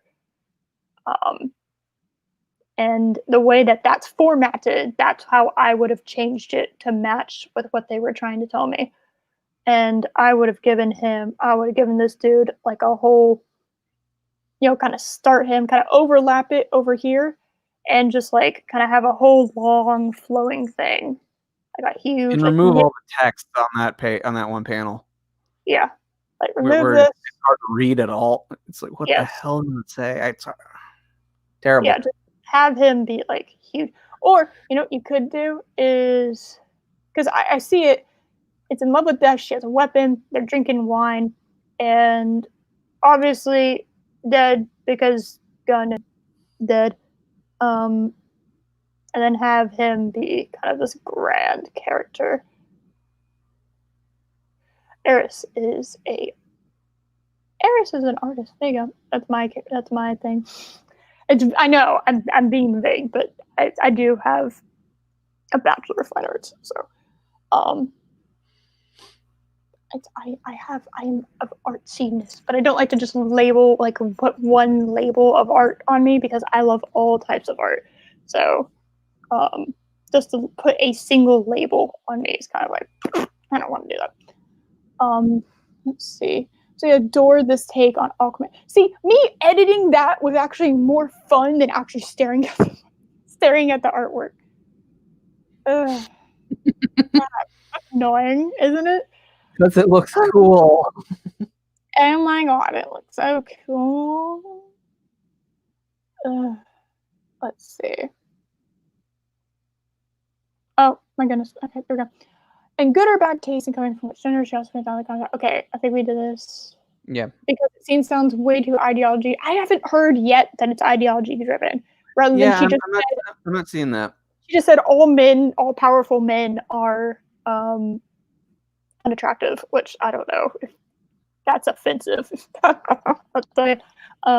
think it's wrong, but since we're on the topic of somebody who's been a whisper networker, I also did some research into these past writings of Stephanie Cook, who's been she's the one who's been accused of embezzling from the dude. Found this old list of this year's best who wrote on Talking Comics from the end of 2012, and thought I could give just an idea, just how much, God damn it, how really expert and dedicated she is to comics history. Take, for example, what she says about Aquaman, written by Jeff Johns and illustrated by Ivan Reeves. I really adored this take on Aquaman. I've truthfully never read anything Aquaman before, aside from his appearances and on other things that I've read, but I still knew little to nothing about the character in previous story arcs. Okay. I was able to jump on board with it. Oh, wait a second. Did she write something Aquaman and didn't read anything on Aquaman before she did that? I'm just on board with the series and fully embraced it for everything it was. The artist. No, she gave a take on Aquaman. Oh, well then I don't really care. She doesn't need to read everything. I actually disagree. Wow, she actually doesn't. She doesn't need to take everything ever Aquaman, and then that's gatekeeping. Don't gatekeep. Honestly, anyone whose historical knowledge is that sparse about such a famous creation and only jumps on with such a very new story written by one of the most overrated writers of the past 2 decades. Can't possibly be very reliable or trustworthy. Wow, that's I disagree with that wholeheartedly. Actually, Yeah, that's a bit. Yeah. yeah, that's It's I like don't have any. Aquaman goes back a long time. Who can read every single book? That is so gatekeeping. I really disagree with that. Yeah. Wow, wasn't expecting to have this kind of thing. I wasn't expecting to have that. You know, Yeah, I only skimmed this article when I sent it to you, and I'm yeah, beginning to fair. regret that. Yeah, in the future we will we will actually read the shit up before. But what's interesting is also be able to like learn about this as we're going on, and that's gatekeeping. That's 1000% gatekeeping. Like you Yeah. can't have any knowledge. It's like, okay, well, where the fuck is she supposed to? And that's not fair. Mm-hmm. Yeah, I mean, like you just said, Star Trek 2009 is what got you interested in Star Trek. Yeah, so now I'm not a Star Trek fan because I got introduced to that. And even if Yeah. I would have, like, I haven't finished watching Next Generation or anything else. Like, I have a hard time. I know. I have a hard time getting, like, the mental block and is that TOS to me is Star Trek. And then you have Star Trek and it's not the same characters. It's a different ship and everything. So it throws me off mentally.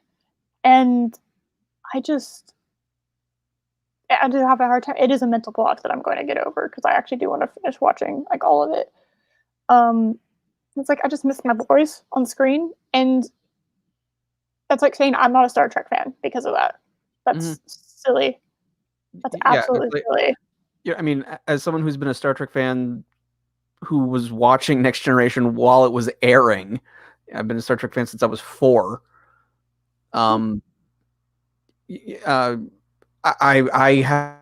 have several issues with Star Trek 09, but I don't begrudge anyone who got interested in Star Trek through any of the new stuff.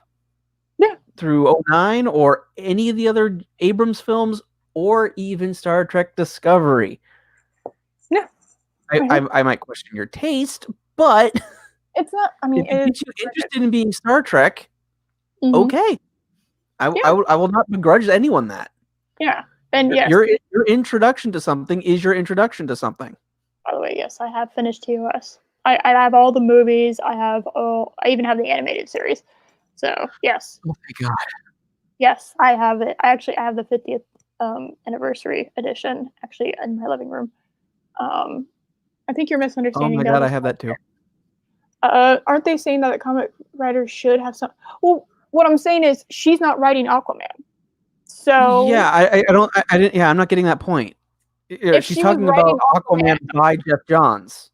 Yeah, if she was writing Aquaman, then I'd be like, yeah, you probably should do that. That Would be a different matter entirely. But she's just saying, hey, yeah, I read this thing on Aquaman, and I haven't read anything previous to it, but I liked this take on it. And like demonizing her for just doing that isn't going to get her reading the new stuff, or the older stuff. I'm not saying every comic writer ever. It is gatekeeping to an extent, and I'm not a fan of gatekeeping. That's how you polarize and you get echo chambers, and it's ridiculous. So I don't think. My introduction to Hitchhiker's Guide to the Galaxy was the American movie. After I went through and have read the books now, there's issues with that movie, but I have a soft spot for it because that's what introduced me to Douglas Adams. Yeah. So we'll continue reading, but I at this point, from what I've gathered, I am disappointing it. I am disappointed. I am disagreeing with her on this. That's also what she says about Animal Man. Jeff Lemire managed to put together the most perfect comment in the DC New 52 with Animal Man. The character was absolutely someone I never would have read before the series reboot, and not because I had anything against Buddy Baker, but mostly because I didn't know he existed and would have no clue where to start. So this new thing, in New 52, I do have problems with some. Like, There's how a the lot of characters- problems with New 52. But I have here, actually, I have the book. So it's like, oh, by the way, Batwoman's in this. Look, Batwoman, Batwoman's in it. Yeah, Batwoman. Yeah. Anyway, She looks like she's actually kind of tough and not like a twig. Are you she sure that's Batwoman? Yeah, I know, right? It's like, if I'm remembering correctly, it's Booster Gold, Batwoman in question. Wow, it's been a long time since I've read that book. Is that the original question or the Renee Montoya question? I don't. It's been a long time. I'm not 100% sure. Okay. It's Renee Montoya. Yeah. Okay. Yeah, it says it on the back. I literally just flipped it over to talk about. So yeah. Anyway, yes. Yeah, see, that's what my point is. Is like, hey, she's just a fan. Chill out. Amir made the series perfect to jump into, and the art. Yeah, it's like saying, hey, I'm not a Doctor Who fan because I started watching. I literally, my first episode of Doctor Who was the 50th anniversary, and I started with season 5 of Doctor Who, and then I went back and watched all of it. Not the classics. I've started watching the classics, but it's a lot. It's a lot. But I've watched pretty much all of New Who, with some obvious exceptions. I stopped at Capaldi's final season. I just couldn't take the writing anymore. So I get to say I left Doctor Who not because of Jodie. Oh, I left because of Jodie. I left strictly because of writing. Oh no, I left because of Jodie. I actually joined the Phantom Menace because of Jodie. Because that first episode with her was so awful that I didn't even see it. Find people. It was, dude, I fell asleep like twice trying to read it, trying to watch it. It was so bad. And then I ended up finding Bull's Trek. So, and I was just like, thank you. Crazy. You see. Menace right, and several fantastic supporters such as Buddy Baker's wife, son, and daughter. If you could only choose one DC New 52 guy, what the hell? This is like, she wouldn't have read Animal before, not even Green, despite his own leftist. I am vehemently disagreeing with this author. Yeah. This is starting to piss me off a little bit because, like, this is not, I'm not a fan of this. This is starting to make me mad. She wouldn't have read Animal Man either. Yeah. Despite his own left, that shouldn't. Like, I'm not a fan of Alex de Campi. I'm not a fan of hers. But you are not helping, actually, the situation at all. Oh, they start talking about Batwoman. Would you like to have the honor of reading these next few paragraphs because of Batwoman? Okay. Do it. Okay. Let's do this. Yes. All right. I'm sorry. Where'd you leave off? Actually, she would. Oh, okay. Yeah. There we go. Actually, she probably would if she knew more about the folks like that who's just as left-leaning as she is. I've guessed that was one of the reasons J. Michael Straczynski got as far as he did with Spider-Man years before. Besides his being a fairly prominent TV and film writer, his left liberal bias was poking through the seams in a few of the Spider-Man stories he wrote. That's actually not that relevant to. It really isn't. I mean, J. Michael Straczynski has a long, pretty good track record. There's some duds, but JMS has far more successes than duds, in my opinion.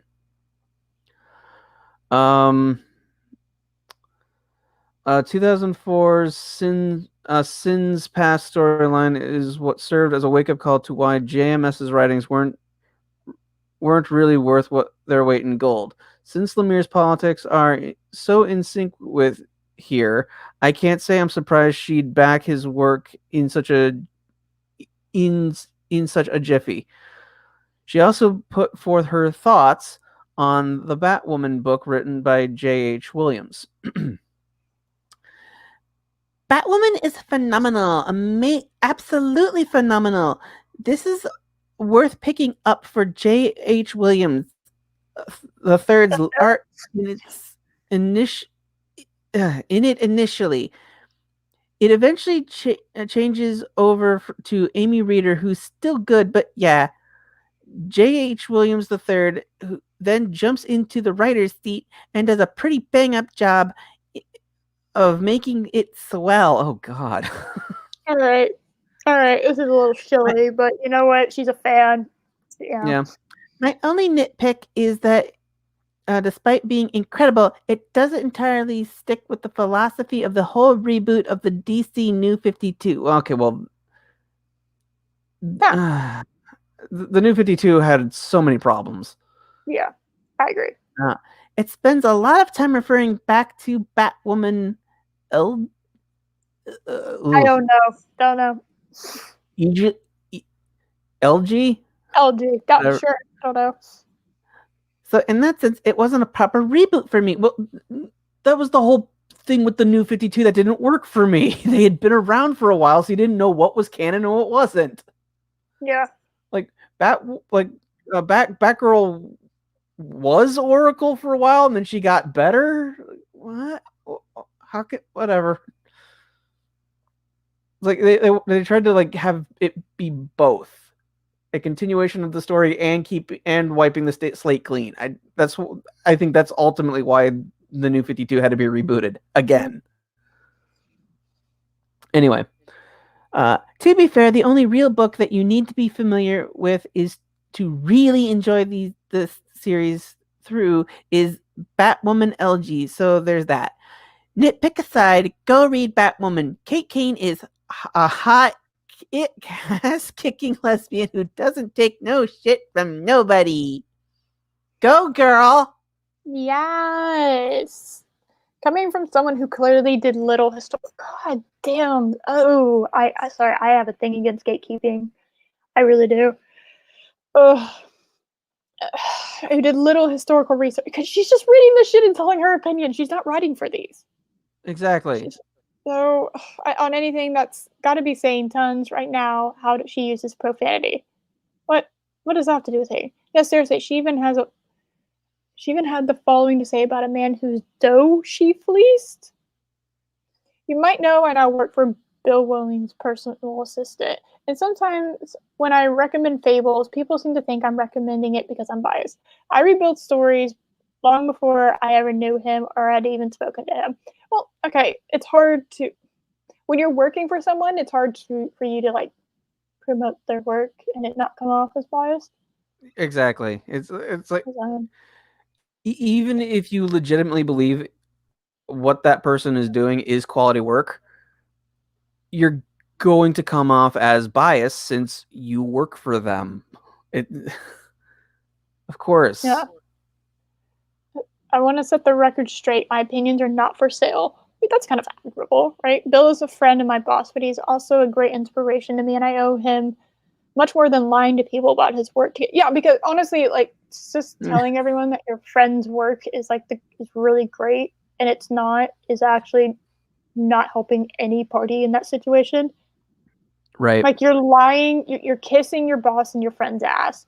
You are like telling people to go do something that you don't even like yourself. And then people are reading this and they're not enjoying it. So in that circumstance, like I do understand that.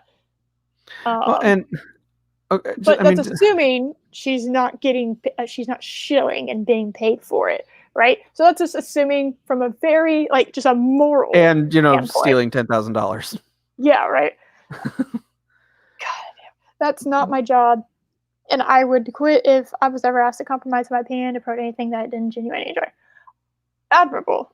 It's still hard. I still understand why people aren't going to take your opinion as seriously because of that. You know. Yeah, and just to that point, I have a friend that does audio stories. I was the lead in one he produced last year. I didn't do that much promotion of it because I didn't think the script was particularly strong. And I don't remember. I don't like Harley's, but I can tell you this: I do not like Harley's new backstory because it totally ruins her backstory by having. I'm not even aware what Harley's New 52 backstory was. Her New 52. Okay, so the original one is the Joker manipulated her into doing it, and she like Right. freely did it. In the New 52 version, she gets pushed into a bolt of acid against her will. So she does not become Harley willfully. Yes. She becomes Harley basically against her will. She had the exact same origin story the Joker did. Basically. Yeah. That's the interpretation I've read. Now, there might be a different one that people have read, but that's the one I've read. And that pissed me off because from a psychological point of view, Harley's origin story fascinates me. It's one of the main reasons I love her as a character. And to take away her willfully, like, joining the Joker and her madness destroys that character for me. Well, and the whole idea of the Joker saw the potential weakness in her and was able to manipulate only so much to like set up set her up psychologically that she would be willingly wanting to do what she ends up doing. That was so much more fascinating. It's like, because it's one of the few stories where you really see the Joker as a mastermind. Yeah, like Harley is a prodigy. Harleen is a prodigy. She is insanely intelligent.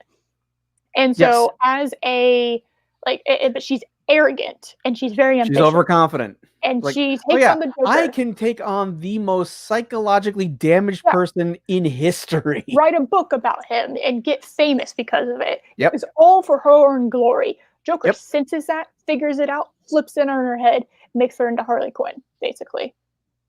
Pushes her just enough off the edge. So he took a genius and manipulated her. So that tells you how manipulative he is, how charismatic he is, and how intelligent he is. It really shows off. It's like he manipulated, but at no point did he force her to do any of it. No forcing of it. It's a insane feat that he manages to do, and it's amazing. It's fascinating. It's absolutely fascinating, and to strip her from that really makes me mad. Like, I hate that. I absolutely hate that. I mean, I despise what they did with Batgirl. You know, I liked her as Oracle. I thought that she was, and Barbara Gordon was there, and she kicked ass as Batgirl. But when she, became paralyzed, still able to fight crime, that was fascinating to me. Yeah, on a screen, she was able to like basically be like the Jarvis to Batman. Yeah, I thought that was a great idea. That's brilliant. And then, oh no, she was paralyzed, but now she's back. Like, wait, how'd that work? And then, they also made her far more of a slut. It's like, what are you guys doing? They just changed the foundation of the characters. Yeah, that's insane. Sure, these opinions of hers aren't genuine, but and even as they're seemingly diplomatic, and likely biased depending on their politics. She has lied to people about how she handled her business with Wilmingham, among other matters. Although that's already. Oh my God! Why are you making me agree with Alex de Campi? Why are you making me defend this woman? I'm not a fan of her. I do not like Alex de Campi. Or Stephanie Cook. Or Stephanie Cook. You are not. You are making me defend them because it's how you're writing this article and making me angry. You're making me do that. I also took a look at TC's about section where she's listed. She's a former podcasting host. I'm guessing I'm listing they understandably had to part ways with Cook since the charging it. Yeah, of course they would. That would be literally anything. It's like, hey, you kind of did this thing that's kind of like, we're gonna have to let you go because we can't get involved in this. And that's literally just business. Welcome to the corporate world, and would make it difficult to continue associations, even as some publishers may still be wanting to. And that's going to happen. Yeah, that's just just business. It's interesting to note that Cook attacked fellow Canadian Blake Northcott a few months ago over the letter. Ooh, sex positive viewpoints and association with Sean. What See, is this? I thought it was more, but the association was Sean Gordon Murphy. What? Okay. Proving feminists like the former are equally capable of targeting other women. That's it's not. You That's don't not a have, secret. that's not a secret. And in general, women have a tendency to go after each other a lot more than men will go after women because that's how women are on the most basic general level. Um, let's see. It backfired on Cook, and for a short time after she locked up her Twitter account. I don't like it when people fucking protect their tweets as somehow news. I don't. She was probably worried about the attention it brought her. Since this is someone who's facing criminal charges, oh well, that just makes total sense. That's something her lawyer told her to protect her tweets. Probably. Yeah. No, she wasn't worried. Her lawyer was like, lock that bitch up. Lock that bitch up. You don't want people going and digging. For which she should be extradited. And I guess this could give. I guess this. And I guess this could all give an idea how phony the perspectives of people like DeCampi and Cook can actually be, right down to how they're the kind of authors who only care about their own work and not that of others. One more reason why you did not give me a single fucking reason to not buy her book. No. This didn't tell me anything. No, this was all. This was I don't awful. like these people, and neither should you. But you didn't go into that much detail as to why. I get it. This is under blogs. This is an opinion piece, and people are completely entitled to their opinion. This is not how you do. You're sowing more discord, which laughably that I'm getting onto you for that. I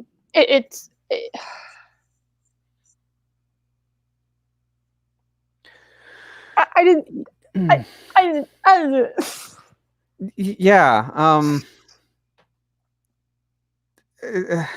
It's. I'm not sure what to say.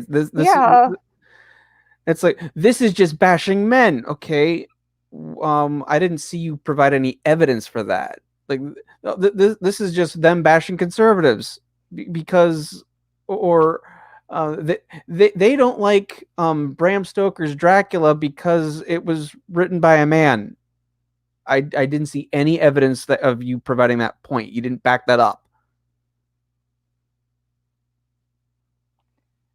Again, you're making me defend Alex DeCampi and Stephanie Cook. You're making me defend people I don't want to defend. But I am someone who will not just hate someone because someone tells me to. Yes, exactly. Because I'm not that person. Oh my God, that's so toxic. Like, I'm not going to be like, oh my gosh, I don't like this person. So, you know what? You must be banished to the Shadow Realm. Or the Phantom Dimension. Whichever one you want to go to. It's like, no. You didn't give me. You gave me. You know what you gave me? You made me interested in her fucking graphic novel. What the hell? Because it potentially made me interested in it, right? Because it's like I don't. If the art wasn't garbage, then maybe. Well, yeah, no, that's what I'm saying. Is like the story. All she did was sell me on the story, and then the art kind of just destroyed it for me. Like, I don't want to read it now because I don't like the art. But I don't. I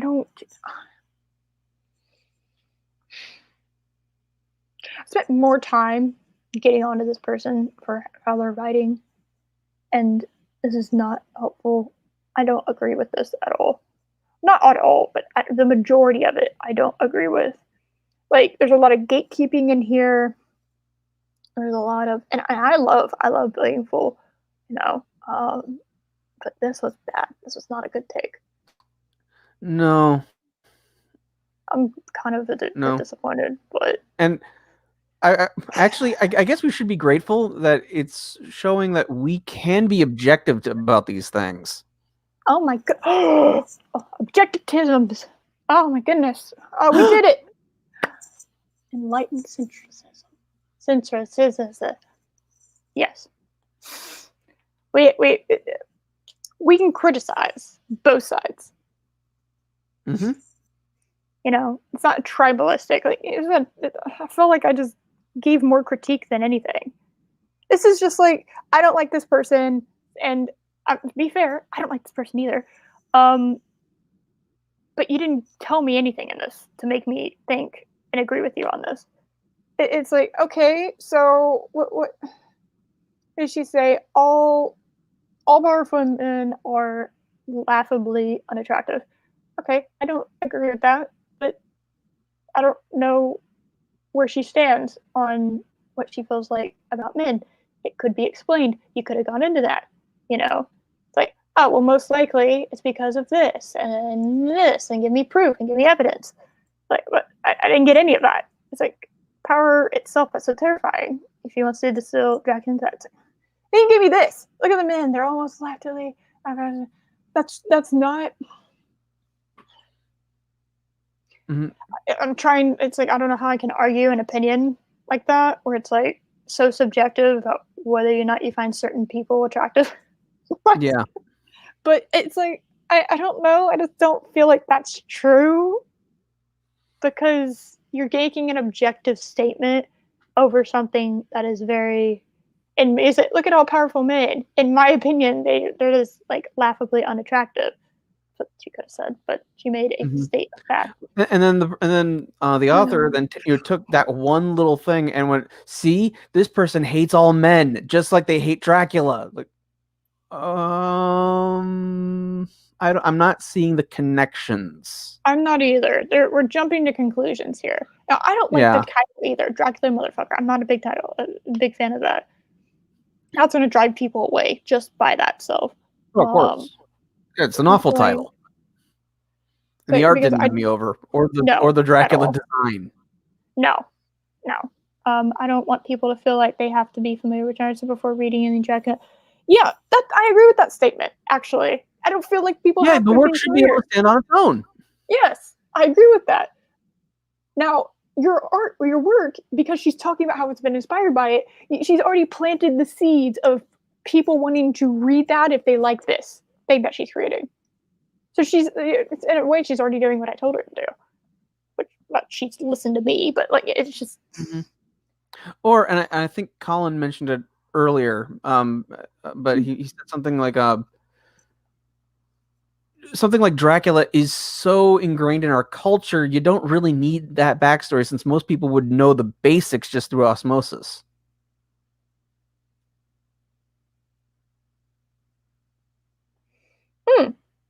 Good point. I don't know. I think she didn't like Dracula motherfucker and she wanted to write about why, but how, okay. She didn't give me any like real reason. Another possibility, and it might have just worked because the Whisper Network articles got a lot of traction, trying to capitalize on that and get those clicks. Okay. Well, that's another possibility. She has like 2 strikes as far as like not making me want to read stuff that she's written anymore, but I'll still read it. I'm just probably not going to do a stream on it unless she comes out with something interesting, because like this is I'm disappointed.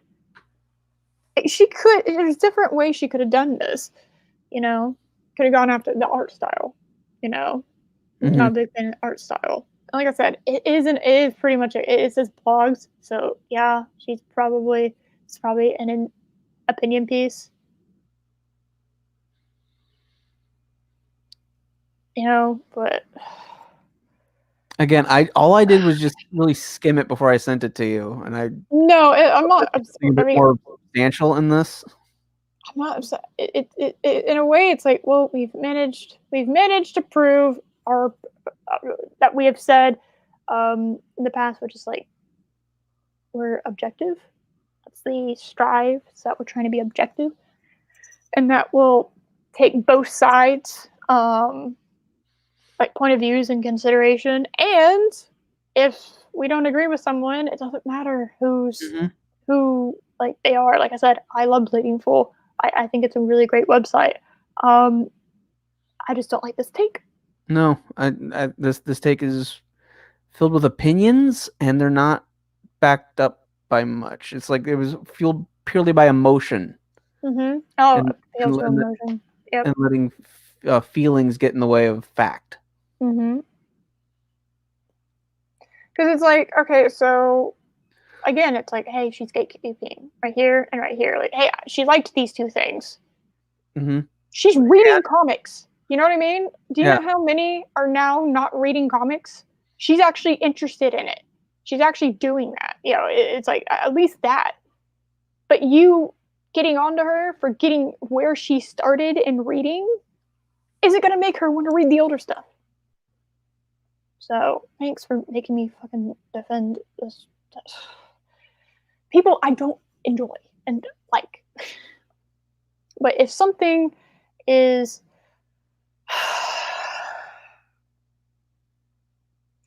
but if something is in my opinion not correct, I'm going to state it. You know? And Mm-hmm. I don't think we were mean. I just don't agree with how this article was laid out written. No. Yeah, and I mean, like you said, you know, oh, look at what Stephanie Cook said about the new Aquaman, and it's like, okay, Yeah. and it's like, you know, she hasn't read much Aquaman, but this version, you know, got her interested. Okay, she's not writing it. She was writing it, I would agree. But That's the key thing. It's like if say you were given Green Lantern and you didn't know much about Green Lantern and you didn't read anything and you just okay, I'm writing Green Lantern now. I haven't read anything about Green Lantern, but I'm just going to do my thing now. That's a huge problem. That's not what happened. Mm-hmm. Yeah. Exactly. So also lots of emotional language. Most overrated writers, possibly. Mm-hmm. I don't know anything about this guy's work. Or maybe I do, and I'm bad. I'm awful with names.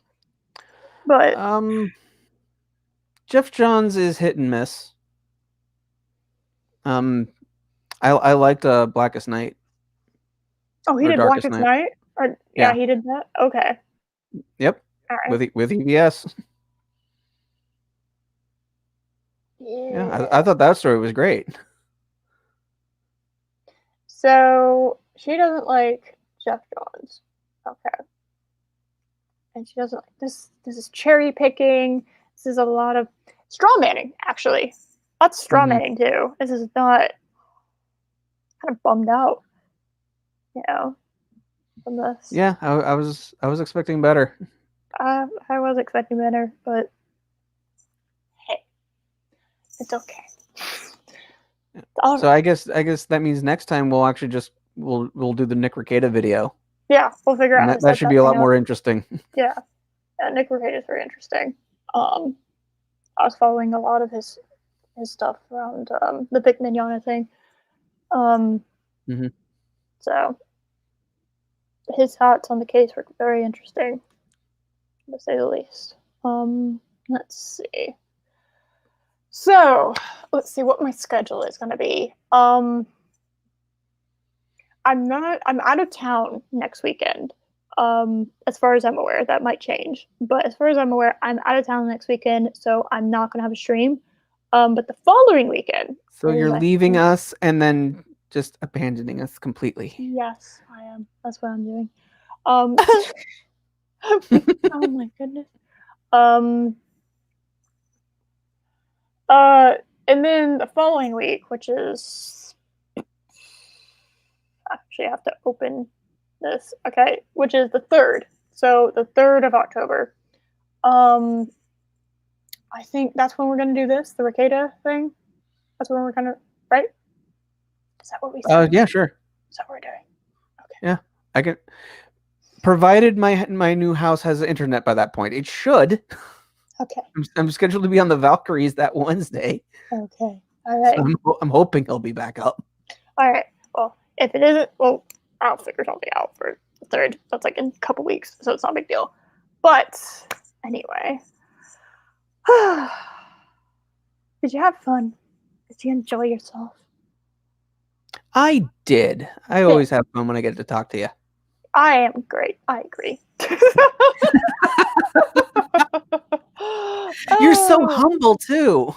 Oh my goodness. I am going to surpass. No. He's the no. EBS is the humblest man. I'll be the humblest woman on this planet. Yes. Mhm. Yes. I will reach that goal. And no, I watch old videos. And Are you elegant? yeah, obviously. I didn't trip over my computer cord like 4 times before I was trying to get this thing up and going. Always. Yep. Very elegant. Are you elegant, eloquent, and a humble woman? Yes. Yes, of course. Of course I am. What is this? Of course I am. So yeah, it's gonna actually be a couple 25-year veteran of art.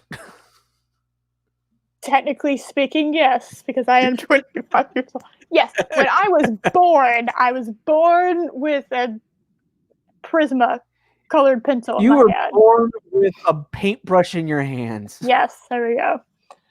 Oh, so yeah, it's gonna be a couple weeks before I stream again. Or actually, no, on my channel it will be. NBG has, as far as I'm aware, he's still doing MCU Mondays, so I'll be on his channel, on Monday for that. So what is airs wait. Human Sunbeam? Yes, I am. God damn it. No, I don't think so. I think it should be a human moonbeam. Is that racist? I think it's racist. Oh, okay. You're saying I'm white like the moon? How dare you? I was thinking more, black as night thing. Yes. And you're dark because you're Obviously. chaos, and chaos happens. I'm the darkest person.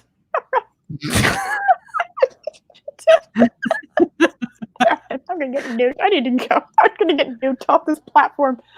All right, everyone. Thank you. Oh wait, are you doing anything? Wait, you said you're doing the Valkyrie stream in like a couple weeks.